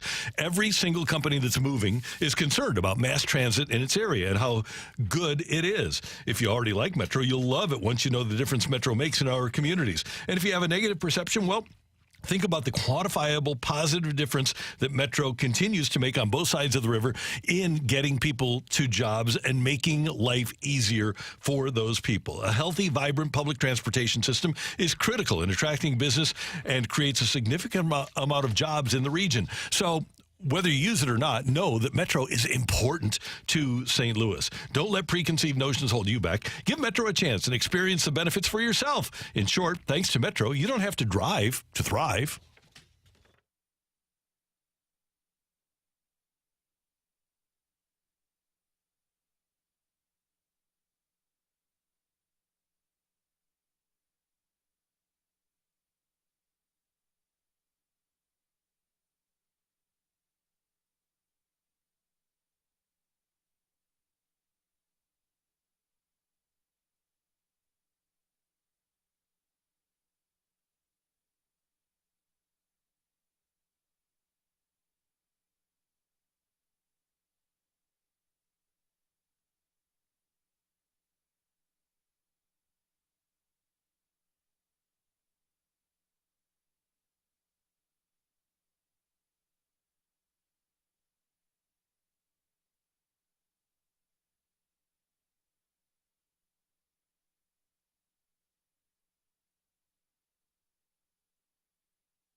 The run here. Cook throws the deep ball down there. Caught Burden. Touchdown. Feed him, Brady Cook says. Luther Burden, one of the best in the nation. 42-yard touchdown. And Cook on a design quarterback run. First down. Touchdown. Why stop now? I think we got a lot of games left, and we've set up a November to remember. So it really doesn't mean anything other than we're bowl eligible. I mean, we're focused on the task at hand, and I think that's really been why our team has been so effective. Is we haven't looked ahead to anything. Everybody else is. We're not. Our team and our seniors have been focused on a 1-0 mentality. We need to beat the bye week. We need to make sure we get rested up. We need to recover, and then we'll figure out what we got to do in November. That's Mizzou head coach Eli Drinkwitz channeling his inner Gary Pinkel. You are remembered for November. And at ESPN.com, Heather Dinich ranks the one-loss teams in the country by the best chance of making the playoff. And Heather has Mizzou at number 7, right behind Penn State. She writes, why they're here. Missouri has some respectable wins against K-State and Kentucky that will grab the committee's attention. But the Tigers' best opportunities in a season-defining stretch are in November, starting with a trip to Georgia. It'll be difficult to win out, and with a weak schedule to this point, there's no margin for error. Missouri hasn't defeated any current top 25 teams, and all 4 non-conference games were at home. Only one, Kansas State, was a Power 5 opponent, and the committee will notice another. South Dakota is an FCS team, albeit a good one. What needs to happen to reach the CFP? Heather writes, finish as a one-loss SEC champ. The ideal scenario would be for Mizzou to face LSU in a rematch in the SEC championship game, giving it a chance to redeem its lone loss. If Mizzou were to run the table, win at Georgia, and lose a close game to Alabama in the SEC championship game, the committee would have a hard time justifying the Tigers as a top 4 team because they would have lost to both Alabama and LSU, leaving doubt they were unequivocally one of the 4 best teams in the country. And she's got them ahead. Heather has Mizzou ahead of Ole Miss, Louisville, North Carolina as one-loss teams that could conceivably be in the Final Four. It's problematic to think that Mizzou could beat Georgia and win out. You've got Florida, you've got Tennessee. It's going to be, and of course, hopefully for them, an SEC championship game. It's hard to imagine that Mizzou could win all of those games. Well, this is the year. This is the perfect timing. Everything is set up for them. You want to be able to have the opportunity, and not rely on anyone else. If you win out, obviously you took care of your business. Mm-hmm. If you don't, then you got to wait on someone else to lose. So, as he said, everything is in front of them, and you have to take care of your bodies over this bye week. It's good. It's perfect timing how it all plans out, right? You go, you're 7-1 up until this point. You have a bye week before you play the number 1 team in the country. They'll be coming off of a game, and you have an extra week to prepare for them. And so if you are able to get healthy, prepare well, get all of your ducks in a row to go down to Georgia, maybe there's a chance to win that game. But here's the thing. If Missouri would do that, and I have no idea how the committee works, okay? But if Michigan or Ohio State is undefeated, and Florida State is undefeated, and Washington is undefeated, and Oklahoma is undefeated, if you have 4 undefeated teams, do you leave the SEC out of the Final Four with the SEC champion being a Missouri team that has a loss? I don't think you can. I think if the SEC, Michigan and Ohio State won't be both because they're going to play at the end of the year. So one of them will have a loss. So I've got Michigan or Ohio State, Florida State, Washington, and Oklahoma. They could all conceivably. Florida State looks to be the part. So I would say yes there. Washington looks to be the part. The way that they had that big win against Oregon a couple of weeks ago, that was a huge win for them for this season. So I would say yes there. And then if you have Michigan or Ohio State, yes. Mm-hmm. One of those teams is going to get left out. And so... But then you have Oklahoma. Right, that's what I'm saying. So one of those teams, either Missouri, if they're a one-loss team, or Oklahoma would get left out. Wow. And I think it would be hard to leave out an unbeaten team, even if the one beaten team is an SEC team. Would you think, even if they say that they do beat Georgia, you still think it needs to be in a dominant fashion? Does that help with anything, especially when you're looking at rankings? I think if you go on the road and win it at Georgia, it doesn't matter how much. If you win decisively, that would send a message. But I just think if Missouri would win a game at Georgia, that'd be their first loss in almost 3 years. If they win by a point, I think that's a monstrous victory for Mizzou. At Georgia is the key. Yeah. Like you're going down there, and all of this is going to shake out at some point. I mean, you still have Texas, who is a one-loss team. That is a really good team. Oregon is still a one-loss team. The question would be, is Missouri better than if all of those teams eventually end up 10-1, 11-1 at the end of the year. Are they better than some of the other one-loss teams? Because I don't think you put them in ahead of a team that hasn't lost a game. So are they better than a one-loss team than a one-loss Texas? Are they better than a one-loss Oregon? At the end of it, being as pragmatic as I can, I would say no. I would agree.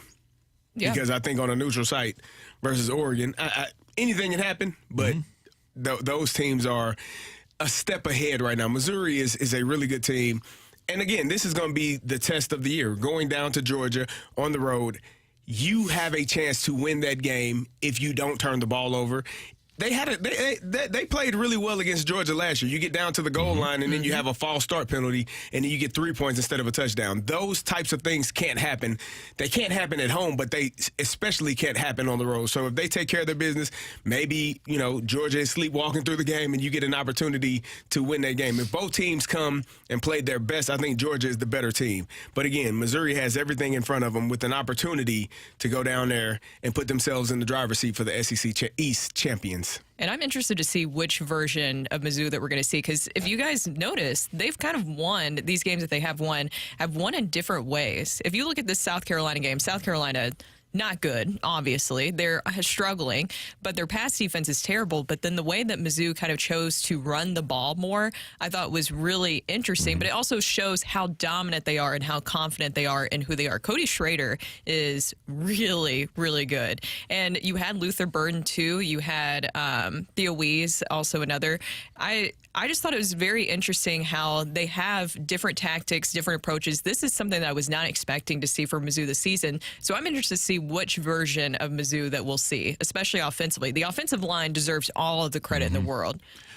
And are you guys, I feel like they're trying to incorporate Norfleet more. And yes. He's not getting a ton of opportunities. I think there has to be a point at some point where the 6'7" freshman is a big part of what they're trying to do. And maybe you've just got to find the vulnerability in the defense, and that's when you turn a guy like that loose. And Francis Howell product. He was a really good player in high school, and you knew he was going to be good at the collegiate level. So, yeah, you want to get – I mean, the best offense is – you know this, Randy. You watched The Greatest Show on Turf, and what made them – as potent as they were is because all 5 eligible receivers could get the ball at any time, and you didn't know it didn't matter who got it because they were going to make a play. When you're having an explosive offense, all 5 guys that can catch the ball do, and they're able to make a play, and so you want to make sure that everyone is incorporated in that offense. I think Kirby Moore has done a great job with how this offense has kind of turned the corner from last year to this year. Brady Cook has been playing outstanding. Luther Burden has been playing outstanding. So you add more people into that offense and implement more pass catchers, more people with making, ability to make plays, you're going to have a potent offense and an offense that scares the opposing defenses. And I want to add one thing. I want to congratulate Mizzou fans for showing up and selling out every game, because historically I've been pretty critical. I've always wondered if Mizzou fans as a group, because there's really intense fans. I love the Tiger Club of Greater St. Louis. I do a lot of things with them. But not everybody is as emotionally invested as I think they should be. I think we've turned that corner in the state in selling out games. It was a great crowd on Saturday against South Carolina. If the rest of the games aren't sold out, they're very close to being sold out. So credit to Desiree Reed-Francois, but credit to the people for getting out and showing up for Mizzou football, too. If you build it, they will come. I mean, the product has been better, so I think that relates to more ticket sales. And even for the basketball team, what Dennis Gates has done, I mean, that was a huge turnaround. I know that Desiree Reed-Francois has a lot to do with that, especially with the Dennis Gates hiring specifically. But that investment of making sure it's a product that people want to see and is exciting to see, people will come to that. And at the moment, let me just double check here. The last I saw, Mizzou had the number 1 class. They've fallen down a little bit, but their class is way up there, according to several of the recruiting services. Dennis Gates' Mizzou basketball class. All right, it is 8:57. Coming up, we've got our Rush Hour Reset here on 101 ESPN.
Hey, it's Kerry, and if you're looking for a new deck, well, let me tell you about my great friends at STL Design and Build.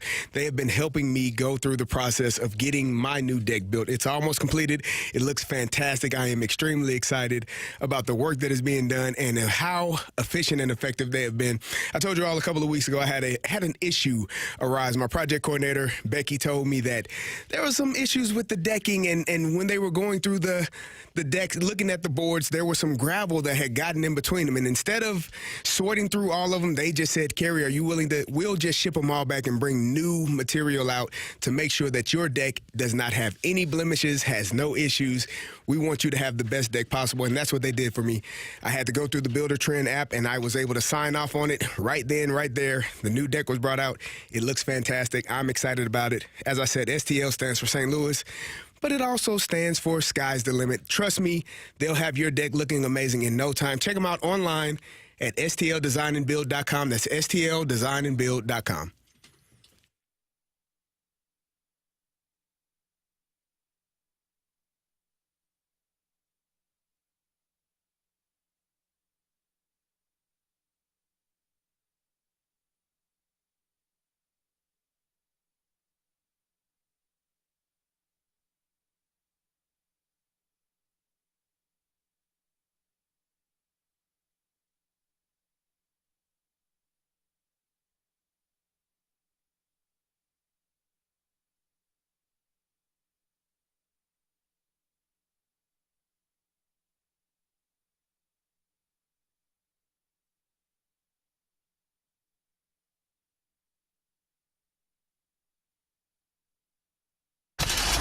Recapping the biggest sports stories of the day on the opening drive with a Rush Hour Reset.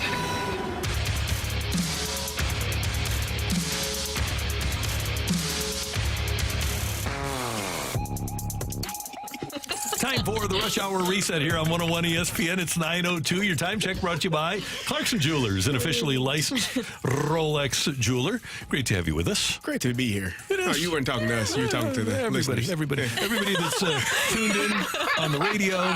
You can always download the 101 ESPN app and listen anywhere in the world. You can also go to YouTube and type in 101 ESPN STL, 101 ESPN STL on the YouTube, and watch us on our Air Alliance Team studio cam, which is very fun. Brooke has been complaining this morning because her camera's been moving around. Has it stopped? I'm not complaining. It's Yes, just it's moving on its own. It has moved a couple I of want to times. make Kinda sure freaked me out. that it works. It Make works. sure they get our smiles. Yeah, that's a Our glorious beautiful faces. smile. Yeah. It does. It has a mind of its own. It's supposed to just stay in one spot. But like I said, the fast lane, whenever they come in here, the camera's like pointed in so many different directions, and then my camera struggles to get back to where it should be. They move around a lot in the fast lane. Yeah.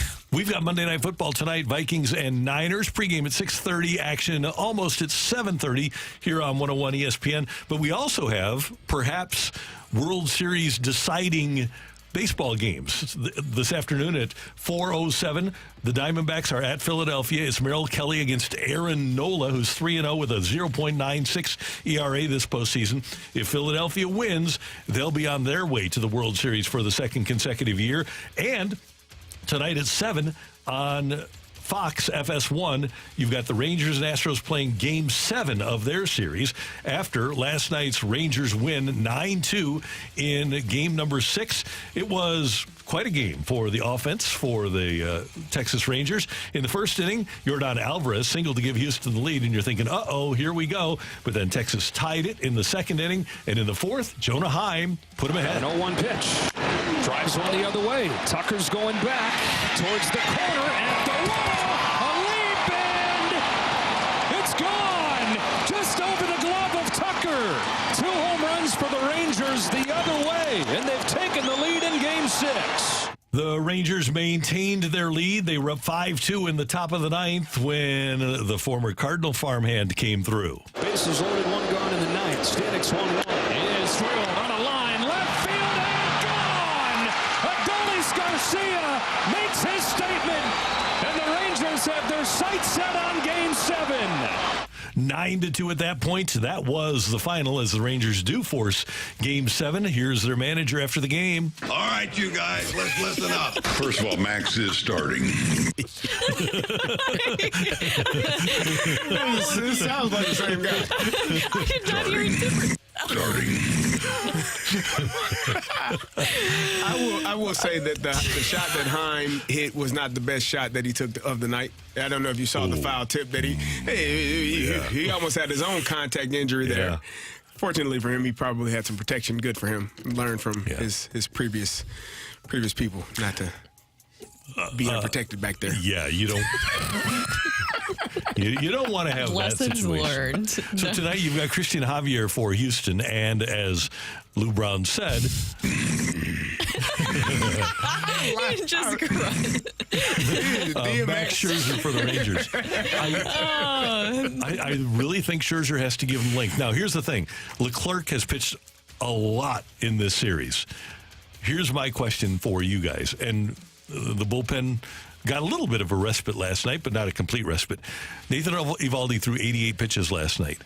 If you need Nathan Eovaldi tonight, he's done it before. Do you bring him back with 0 days rest to give you an out or an inning? Ooh. If you need it, yes. Mm-hmm. I thought that Leclerc looked out of sorts for the first couple of at-bats, first couple of batters, and then Dubon went up there and just started hacking away, which I thought was he should have taken a pitch or two and forced Leclerc to come into the zone. And that bothered me because I know if you get him on now, bases would have been loaded, I believe. And we saw what happened last game with Altuve. You didn't have to swing. And so he went up there hacking away, was down 0-2, and then ended up getting out. But if you're the Rangers, I think all hands are on deck. I think for both teams. I think both teams, all hands are on deck. You have to win that game. Obviously, it's Game 7, win or go home. You're playing to get to the World Series. Everybody is available if they're good to go. Everything just kind of piecing together for the Rangers last night. I was saying earlier, that final score, if you weren't watching the game, was not indicative of how just everything went. And you mentioned Leclerc, and that was just a crazy situation in the 8th inning. But even before that, Spores, that situation with Yordan Alvarez, I was sweating bullets with that. Oh, yeah. I mean, Yordan Alvarez coming up in that situation, you don't know what to expect. But for Leclerc to get out of that bases loaded jam with just one out was incredible to see. And with Odolazar Garcia responding with that grand slam, then Bruce Bochy was able to take out his closer and save him for this situation today. So there was a lot of different things that kind of worked out in that game, especially bullpen-wise, where it was another situation where I don't think many other managers would have had the stomach to just sit through that and really buy into those guys in those situations. Because I told you guys earlier, I was like, that was a situation where it was like I could imagine Andre Palante coming out where you're going to induce the ground ball, but instead he brings out Leclerc and he's looking for strikeouts, and it works out. You're sweating for a bit, but it works out. Yeah, that was a high level of intensity type of moment right there. You know what it means. Everyone is on high alert, making sure that they throw the right pitches. I think the Rangers got assisted with that strikeout to Alvarez because the one ball was out of the zone. They called a strike, and so now Alvarez is trying to protect that spot, chase one out of the zone. So they got a little bit of assistance with that one. Things happen, but all in all, it was a very good game. As you said, Brooke, the final score not nearly indicative of what exactly took place in that game. And, it's 0-0 tonight, so we'll see. And back to my question, 2001 World Series Game 6, Randy Johnson goes 7, throws 104 pitches, and then comes back the very next night, throws 17 pitches, an inning and a third, as the Diamondbacks won the World Series. The ability to recover may have been a little bit better in 2001 than it is in 2023. I don't think so. I think it's a little more... Well, those guys were. Yeah. There's a little help. Medicine. The miracle of medicine is not. It has regressed. Carrie. It has regressed. Or not as accessible. Is that the better way? Probably. Yeah. So I don't know if Nathan Eovaldi has that, but also Bochy has in his history that he pitched Madison Bumgarner in a Game 6 against Kansas City back in 2014. And then wound up pitching him in Game 5, and then wound up pitching him the last 5 innings in Game 7. So it's not beyond the realm of possibility that Bochy would try something like that as well. But This is all predicated on Max Scherzer being able to give them length or not give them length. I think the only way it happens is if Eovaldi is asked to give them an inning after Scherzer only goes like 3 or something like that. And hopefully that won't be the case. I want to see this be like a game how it was last night, where it was just very competitive. Eovaldi was fantastic last night. And then you're going to have Max Scherzer going against Javier. I hope that we're going to see a really good pitching matchup in this one. And for Scherzer, I want him to succeed, right? Like, I want to see him do well. I want him to do better than he did in that last game. And I think that doesn't sit right with him. I just want a really good Game 7, and I'm expecting a lot out of Scherzer. Me Should too. be a great one. Yeah. Mad Bum, October 26th of 2014, throws 117 pitches in 7 innings. On the 29th, so pitches on the 26th, 27th, 28th, 2 days of rest, comes back in Game 7 and throws 5 innings of relief, 68 pitches on 2 days rest, and he got the save in that game, closed it out. 5 innings? Yeah. Good for him. He wins 7. No, I guess the other one was a complete game. He was amazing in his time. Baseball used him up, and he was more than happy to be used up. But, man, he was unbelievable. When in the postseason, Mad Bum was a stud. Yeah, I'm looking at the numbers right now. Yeah, he pitched a complete game. So it was a complete game, 2 days of rest, and then comes back and throws the last 5 innings. Oh, my God. Yeah, that was Bob Gibson-esque. Insane. Yeah. Amazing. You don't see that anymore. That's your Rush Hour Reset here on 101 ESPN. Coming up, City is set to play on Sunday night at 9 in their first ever playoff match at the pitch at City Park. I wonder if they're going to have special playoff kits. You have a patch, a special playoff patch on I think your, you have a special your playoff kit? patch. They did debut new playoff scarves, which I have to say are pretty sick, because if you wear the scarf like you could, just like over your shoulder with both sides draping, the crest is split in half, and if the sides drape correctly, it's the full crest like on each half of the scarf. So they put out some new playoff merch yesterday at the pep rally they did, and yeah, it looks pretty nice. This will be the most intense sporting event in St. Louis probably since Game 5 of the Stanley Cup Finals. Does 9 p.m. on a Sunday change that? No, I think because people will be well lubricated. And, and then people will take after Tim McKernan next Monday. Exactly. So it's easy. You get your first drink around 11. Special. You get your first drink around 11 at noon. That's a lot. On your way back to the pew, and then you keep on going till late Sunday. Can't drink all day unless you start early. You open it up, and then you keep Is that how that rolling. goes? No, that sounds awful. Good Catholic city, baby. I don't think that's the right way to do that. Hair the dog. Our MLS team is going to be in great spirits when they take on either San Jose or Sporting Kansas. We're going to preview that next time on 101 ESPN.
Hey, in 1 week, it's going to be down in the 30s here in St. Louis. And that's why you need to get your furnace checked out by Hoffman Brothers, because with fall being here, those brisk mornings are going to be no joke. You need layers of clothing just to make it through this weather. And getting your home ready for fall is important. And that's why you need to call Hoffman Brothers at 314-664-3011.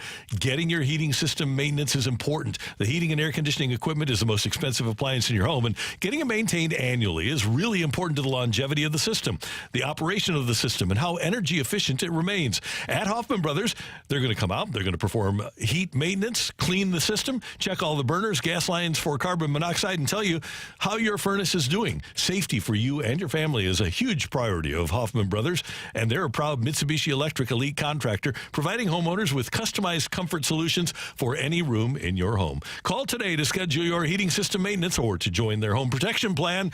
Visit HoffmanBros.com or call 314-664-3011, 314-664-3011 for Hoffman Brothers.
The last regular season match of our historic inaugural MLS campaign. And what a journey it's been. From the moment Klaus curled home that game winner in Austin, to every MLS debut. From that wicked tifo, to all the weather delays, and every memorable moment here at City Park. You've been there, every sellout, standing for 90 minutes, chanting STL with all your heart, and bringing the noise until the final whistle. You're more than just a wall of sound or the gateway to hell. You are the spirit of a new St. Louis. And this is our home. That was the video that was displayed on the big board at City Park on Saturday night before St. Louis City SC and Seattle. Carrie is. Let me tell you something. That don't take much, man. Just need a little bit. The gateway to hell. We love it. Yeah, buddy. I absolutely love that. Randy, you even ripped off your shirt. You were so excited listening to that. No doubt about it. And we've got a little delay on the YouTube. Yeah. So you'll see it back on already. St. Louis will host the first match of round 1 at City Park next Sunday night at 9. It'll air on FS1 also and MLS Season Pass. And then they'll hit the road for the second match against either Sporting Kansas or against the San Jose Earthquakes. That'll be played on Sunday, November 5th at 4 o'clock St. Louis time. And if there's a third match, we will host on Saturday, November 11th at 5. I would prefer just to vanquish Sporting Kansas in 2 matches. Get them out of there. Yeah. And you know what? They're over in Kansas. They're focused on football right now, right? So we can go over Kansas there. City. That's actually Kansas City. But it's the same general populace that would be attending games. What I'm saying is that we can take over.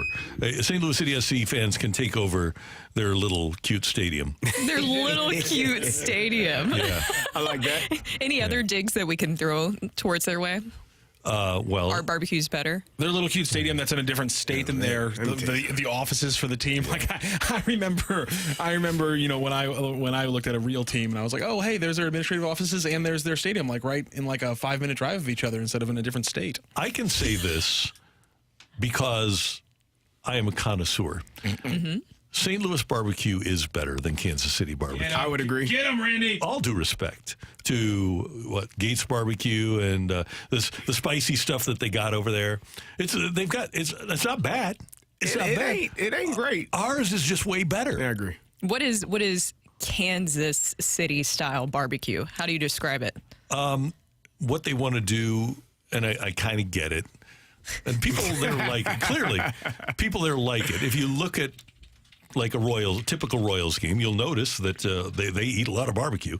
But it's just that they want to burn your taste buds off.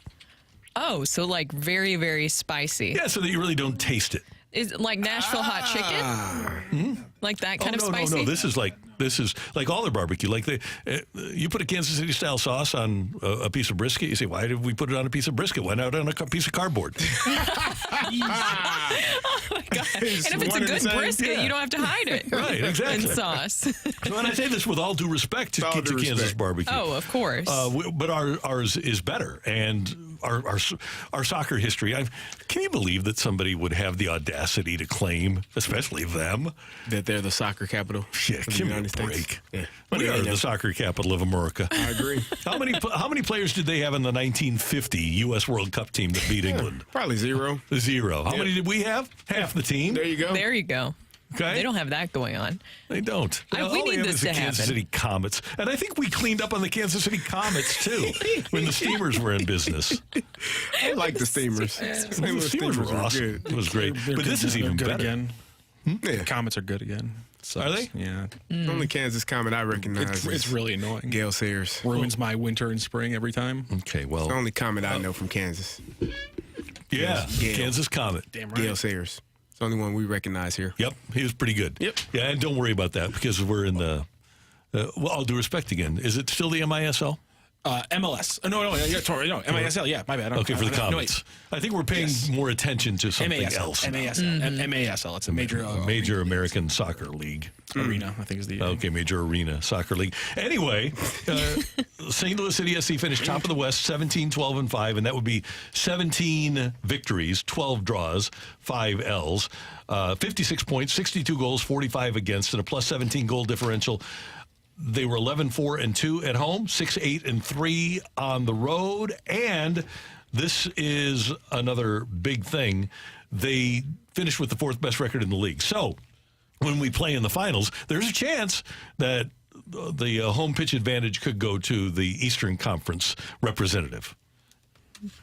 See, this is the problem sometimes with soccer. So this is an official release from the MLS, and they put losses second, whereas other publications like to put losses in the middle and confuse my guy Randy Carricker. Yeah, they do. And I'm sorry about that. Okay, so we lost a dozen times. Lost a dozen times, yes. Okay, 17-12-5. It's the dumbest thing in the world. They're just like, well, let's just throw draws and losses at different points in the rankings. It's confusing. Well, somebody else, I think ESPN might do it exactly the other way. Yes, exactly. No, there's no uniformity. Totally it's the dumbest thing in the world. A lot of sense. My biggest thing is that I noticed from this past weekend, one, you're wrapping up the regular season, and I think that maybe some of the frustration I was seeing on social media, and Rocc, I know that you were there, is that people were hoping that they would end things on a little bit of a higher note going to the playoffs because they are healthy. They didn't have anybody out, right? There was absolutely nobody out. So I think that people were hoping that this would be kind of a performance where you could go on a high note into the playoffs, especially towards the end here. I wouldn't say necessarily sputtering, but maybe a little bit of a difference. Is that just the guys still kind of coming together from a health standpoint? I think Seattle's just a really good team. I think they played a bad game in Vancouver. It's poor timing, but you're going to focus on it because of when the timing is. I do want to say yesterday, based on Cornell's comments from the post game, it seems like the top 11, the best 11-man squad would include Indiana Vasilev over somebody. I'm not sure if it's over Nowinski or Akil Watts, because he was making comments in the post game saying that was the probably one. Akil Watts, because was Watts taken out of the... Yeah, he was subbed out. He was subbed out, but you can shift Watts to right back instead of Nowinski. So I'm not sure which one of those is going to take the thing. But in the post game comments, Cornell made a comment that because Vasilev played with the United States men's national team, he was not in full fitness, so that did maybe change their lineup, but that's not a huge thing. That's one slight injury, a guy who was able to play 45 minutes beyond that. But still, I just think they got caught both times, playing a style that is risky, and sometimes the risk bites you. Normally, it's going to win you 17 games, but 12 times it's going to bite you the other way. I'm not sure if they're going to be able to play the exact style they played the last 2 months of this season, where they're playing Marcanic at left back and they're playing whoever is at right back, and those guys are almost playing like they're wingers with how high up they're playing consistently. That's how you got beat for this first Seattle goal, is you didn't have anybody on the left side covering your flank, and they overloaded that side and they beat you, with a cross to the middle, and that's that sucks, but that's how you're going to get beat if you're City. So it's one of those things where it's like that's how you're going to win games. So when it bites you in the ass and that's how you lose games, you kind of just got to throw up your hands and say that's how soccer go. What did you think about Nielsen's performance? He's a monster. I mean, he's changed the way this defense works. He's the reason why I think they've changed their system and are so confident in sending both of their fullbacks completely up the flank offensively, because they say we have Parker and we have Nielsen, and those guys are going to shut down almost any attack. But sometimes they're going to get 5 guys, and numbers are kind of play against you in soccer. If they have 5 guys and you have 3, they're going to score some goals. The Super Bowl champion 1999 St. Louis Rams had home field wrapped up when they played in Philadelphia in the final game of the 99 season, and they got outscored 24-14 down the stretch January 2nd of 2000 because it just wasn't there, right? You've got everything wrapped up. There's really nothing to play for. And then they went on and they put a 47 spot on Minnesota. They weren't. Right? So it's... I think if you have everything wrapped up at the end of a season, even if you do have your full complement of players in there, you have a tendency just to let up a little bit. I agree, and I think you, as a coach, you want to make sure everybody gets out clean. No one has any injuries. No one gets tackled or slid into aggressively and have an ankle injury. You just want to make sure you're all healthy and ready to roll for the playoffs. Yeah. So we'll be ready. We'll be ready for the playoffs. Yeah, I mean, they knew when they touched. I mean, again, they were playing for supporter shield standings, which, again, I don't expect players to have the mindset. Well, if we make it to the MLS Cup, because I don't want players to be thinking 3 rounds ahead. That's the group I want thinking only 1 round. So they're not going to be thinking, well, it's a big difference if we have 4th in supporter shield instead of 3rd. Players aren't thinking that, so their mindset in that game is completely different from fans. Okay, let's go around the table. Aside from Berkey, you can't use Berkey. Most influential player, X factor for St. Louis City SC in the playoffs. Brooke? Leuven. I'm going Leuven. I'm going Klaus. I was going to go Leuven also. I think Leuven is just really the heartbeat of this team in so many different ways, and really also accounts for, if you're talking about Klaus, you need Leuven. I honestly think that the splash player on this team is AZ Jackson, and he's the pick the scrappy guy who isn't a starter for whatever championship or good Blues or Cardinals team you want to. That's what AZ Jackson's. He's gonna have like 2 or 3 goals across some of these games, and you're just be like, that's the guy who's getting a game-winning goal, not Leuven, not Klaus, not even a Denerin. AZ Jackson's going to be huge. If you want to get to this time of year and keep rolling, you want to have a reliable Marcanic. You got to keep it rolling. Go. Keep yourself in order. Keep the wheels on that bus. Yeah, buddy. Keep the wheels on that bus. Randy, I gotta ask today. You said a lot of funny. You've had a lot of good puns. You've had a lot of good jokes. Do you have a personal favorite from your day so far? Which was your best one? I don't even remember. I do. I don't even remember him. Yeah, I do too. We're just not going to talk about that one. Had to do with Max Scherzer's eyes. Yeah, Max Scherzer's heterochromia. Yeah. Like a husky. He's got different colored eyes. Child. Max Scherzer's heterochromia. Coming up on 101 ESPN, Chris Kerber had something that he said that kind of alarmed the crew. That's next on 101 ESPN.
Hey guys, I hope you had a relaxing weekend, but if you're a guy and you're driving around this morning and you did have a relaxing weekend, but you're still fatigued this morning, that could be an issue with low T. You know, when you have low T, it could be an issue with testosterone that provides you, unfortunately, with low energy, low motivation, tired all the time, maybe even feeling anxious or moody or irritable. This is where Mentality can help you out. Mentality is a great local healthcare facility, and they're dedicated to helping you feel and perform your very best.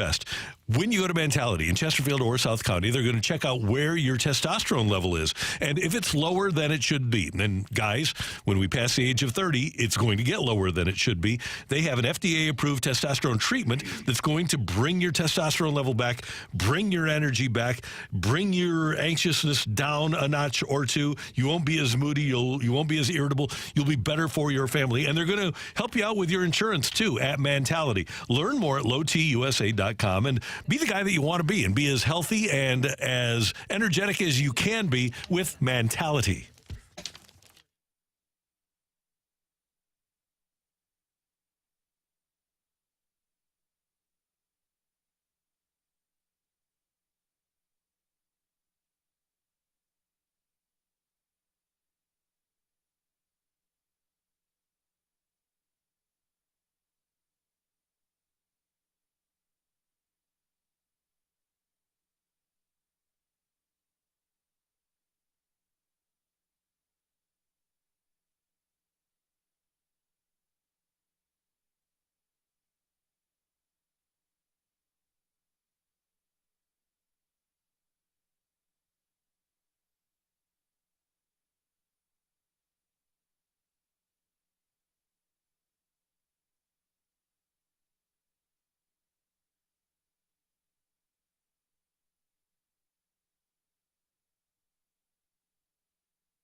This is Rocky with your Sports Center update, driven by Johnny Londoff Chevrolet and Johnny Londoff Autoplex. Over the weekend, the Blues over the Penguins, a 4-2, bouncing back from their bad game against the Coyotes. They will try to continue that hot streak up in Winnipeg. 7:45 puck drop for the Blues and the Jets coming up on Tuesday. Over the weekend, St. Louis City SC falls to the Seattle Sounders 2-0 in their final regular season game of the year. They will play on Sunday, a 9 p.m. kickoff at City Park against either Sporting Kansas City or the San Jose Earthquakes. Also over the weekend, in the LCS's game 5 between the Phillies and the D-backs. Phillies take a 3-2 lead with a 6-1 victory over the Diamondbacks. Game 6 in Philly today at 4:07, and the Rangers over the Astros 9-2 as they survive in Game 6. They push it to a Game 7, and that will be tonight in Houston with a 7:03 first pitch. That is your Sports Center update, driven by Johnny Londoff. Find your roads and shop 24/7 at londoff.com and londoffautoplex.com.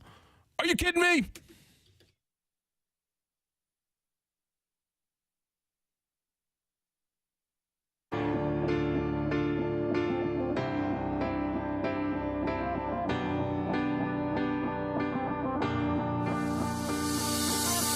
I do think it will get used to it, Kerry. I think that's what's going to happen a lot this year. Problematic? No, not when you've got Jordan Binnington playing this way, because a lot of shots are coming from the outside. I think it's a system where it's more about worrying about defending the middle of the ice than the outside part of the ice and chasing it around the boards. So far, I think the trend is you will give up some more shots. And talking to some of the players, they say, yeah, we'll give up a few more shots, but they'll be able to block more. They'll be able to make sure Jordan Binnington sees more of the pucks and make saves. So more of a concern is the lack of shots for the St. Louis Blues, but I would expect to see, on average, it wouldn't surprise me to see the Blues this season, average 31 to 33 shots on goal against. That's the voice of the Blues, Chris Kerber, earlier today here on the opening drive on 101 ESPN. And I'm just going to try to apply some logic, and I don't disagree with what Kerb says, is that in that you have a much better chance of making a save if you can see the puck. And there were many opportunities that the opposition had last year where Jordan Binnington didn't have a chance. That being said, the more shots that are taken at a goalie, the more that have the opportunity to go in. We're asking Jordan Binnington to be, even if he can see the puck, nearly perfect, especially if the Blues are going to be as deficient offensively as they've shown to be in their first 4 games of the season. And that's what concerns me a little bit, is Jordan Binnington is fantastic. He's talented. He's a Stanley Cup champ. But to continually to put him in that position, eventually stuff's going to go in, right? And I know that with this new defensive system change, they understand they're going to give opponents a lot of possession time, which means shots from the outside, but still, eventually stuff is going to go in. Jordan Binnington shouldn't have to have that much pressure. He's always going to face pressure. He's an NHL goalie, and he's their number 1 goalie for a reason, but I don't think he should have to be under that much pressure all the time. I think about what Connor Ingram said. Remember what he said after the Blues lost to the Coyotes? He was like, it was easy for me.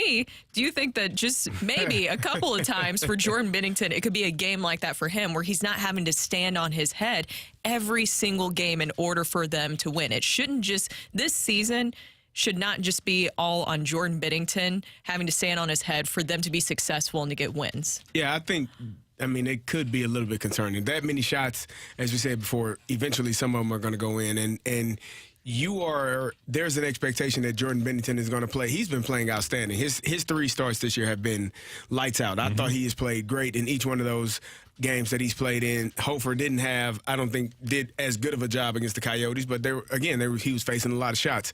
But I think it is a little bit concerning in my opinion, because if you're giving up that many shots and not getting as many shots on goal as your opponent, it makes life a lot easier for the opposing team. So, hopefully they can. And then also, I know that this is the game plan. That's the scheme. We're going to block shots.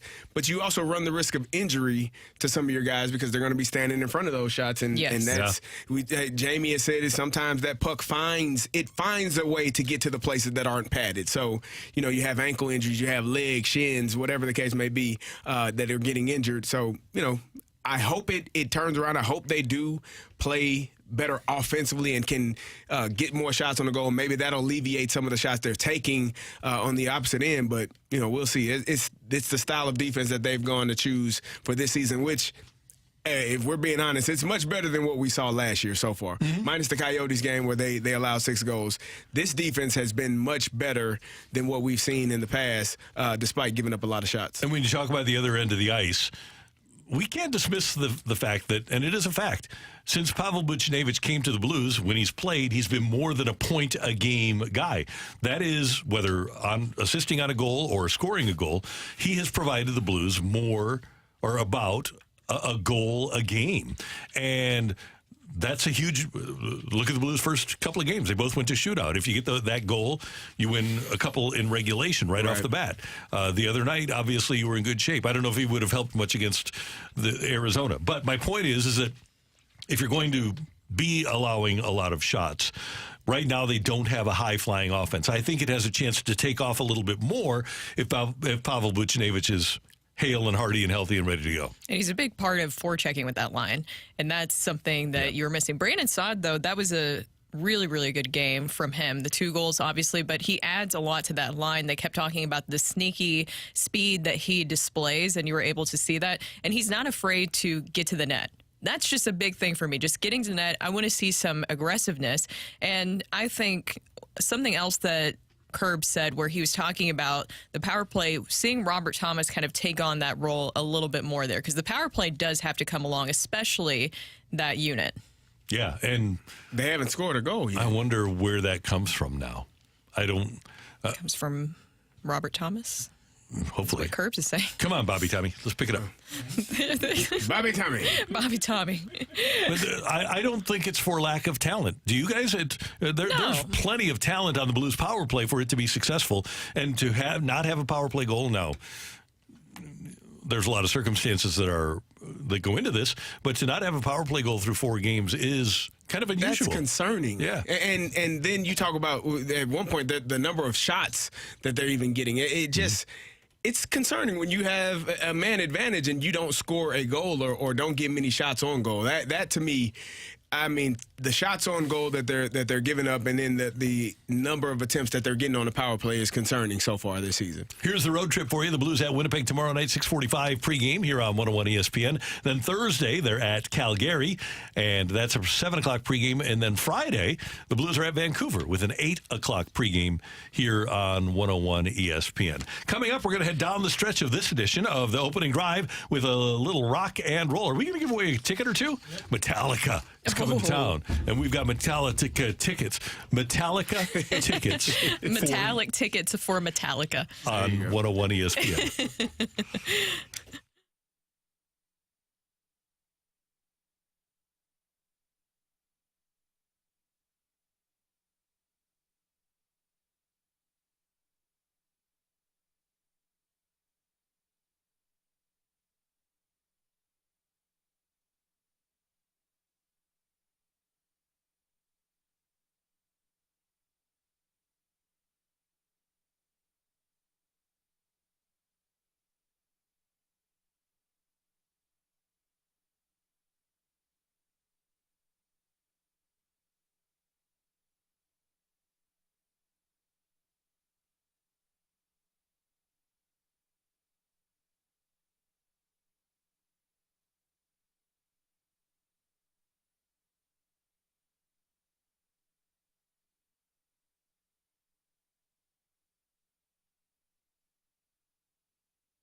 I want to welcome Gutter Pros to the opening drive here on 101 ESPN. But Gutter Pros has been around in St. Louis for quite some time, and they do so much great work. You know, eventually you're going to need to get gutters, whether a tree is leaning against your house or a storm pops up.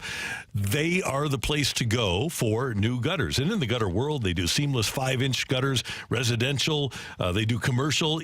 Those are 7-inch gutters that are incredible, and they have the capability of doing even larger gutters if necessary. A lot of leaf protection for seamless gutters, all sizes, and they do soffit and fascia and siding, and they'll come out and provide you a free estimate. All you need to do is go to gutterpros.com. That's GUTTER, gutterpros.com, and they'll have a very professional staff come out, meet with you, show you what they're going to do, show you their products, and then they have a wonderful group that's going to install and do fantastic work for you. It's Gutter Pros.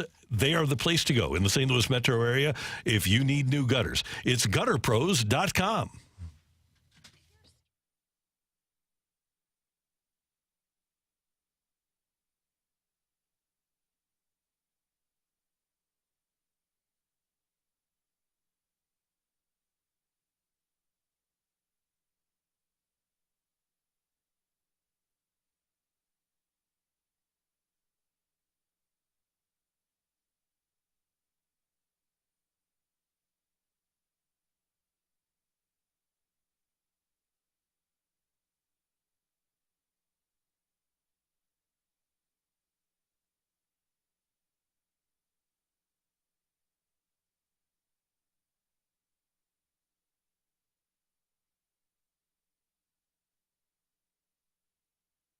gonna rock.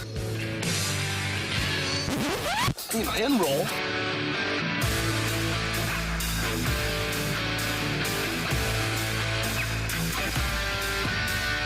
Let's rock. Let's rock today. All right, time for Rock and Roll here on 101 ESPN. Matthew, what do you got for us? We got some tickets to give away, Randy. Love it. Let's do it. We have your chance to win a pair of tickets to see Metallica next Sunday night, November 5th at the Dome at America Center, playing a huge no-repeat weekend next Friday and Sunday with 2 different sets and 2 different opening acts. There are 2-night tickets and single-show tickets that are both on sale now. Get all the details and find a bonus chance to win a pair of free tickets for Metallica now at 101ESPN.com or on your 101 mobile app. But right now, you can text in, and you can win free tickets now by just participating in our game. The text line number, 314-399-9646, 314-399-YO-HO, here on 101 ESPN. Hey, Carrie, what'd you pull out of the grab bag? Beer brands. Oh, interesting. There you go. I'm not a beer drinker, but I know some beers. Well, there you go. I mean, just not a lot. Culturally, you watch football, don't you? Yeah. You watch basketball? Sure. All right, well, then you should be able to name at least a few just based on, just osmosis. I figured out. So let's get your guesses in. How many beer brands can Carrie Davis name, who's not a beer drinker, can Carrie Davis name in 30 seconds? Here, do you have a guess for yourself? Nope. I don't want to give anybody any indication. You said I didn't do well last time, so I'm going to keep my thoughts to You myself. guessed one player There's only one on a that matters. United States I said team Josh. that was used in a major said Josh. tournament. Did that team win? They lost in the semifinals. Well, then I guess nobody Either else knew them. Canada or Germany, I've already forgotten. Exactly. It was one of the two. There you go. All right, well, we have some guesses in here on the text line. So, Carrie Davis, you're going to have 30 seconds to name as many beer brands as you can. Are you ready, Super Bowl champion Carrie Davis? Yes. All right, go. Michelob Ultra, Bud Light, Bud Light, Busch, Blue Moon, Natural Light, Natty Light, Corona, Heineken, Head for the buttons. Hey, Coors Light, Coors, Busch. Did I say Busch? Bud Light. I don't know. I'm from St. You a Louis. Brewers fan? Brewers, the Brewers Brew Crew. What is it? Miller Lite. The Brewers. He got Michelob, but he did not get Miller. My count on that one was 14 by Carrie Davis. You were saying them a lot. I thought you said a couple. I probably said a few couple times, twice, but yeah. 14, one every 2 seconds. That's a pretty good rate, no matter what we're doing. I do have to point something out, though. So if you're saying beer brands, then if you say Natty and Natty Light, those are. Is that 2 separate things? Let's count them. Okay, just We'll checking. count them. I'm We'll just count saying. them. I'm just Actually, saying. here's the thing, though. Is there a regular natural? I think so. God, I didn't even think. I think there I thought there was only is. natural light. Honestly, Well, why would it I be gave you just both the light? Hey, I gave you both natural Yeah, and natural light, natural. and I'm proud of you. You didn't say natural. You didn't say Natty Ice, which tells me you were at a different level than I was in college. No, I didn't say Bud Ice either. That's true. You didn't say Bud Ice either. Which, again, tells me you were operating at a very different level than I was in college, and that was a better level. So we had 14 for Carrie Davis, and we had a lot of guesses, including a couple who hit right there on the 14. So looks like somebody won some Metallica tickets. Congrats. Nice. Good job. I really hope the 80s hair bands is in there. Oh, that'll be fun. I know. Because the very first time when we were making this list, I think we were giving away tickets to. It wasn't Aerosmith, but it was a band like that, and somebody threw out 80s hair bands, and I'm like, I want somebody to pull that one out there because that's a ridiculous one. That is. Speaking of ridiculous things that happened over the weekend, let's flash back to Saturday when Mizzou had that big win against South Carolina, because as you guys know, there's some renovations going on. There's some renovations planned for Mizzou. By the way, in the pregame, Desiree Reed-Francois did confirm on the Missouri pregame show that despite the renovations, the Block M or the Rock M at Faurot Field will be staying no matter what happens with the renovations. So congratulations there, just Desiree Reed-Francois.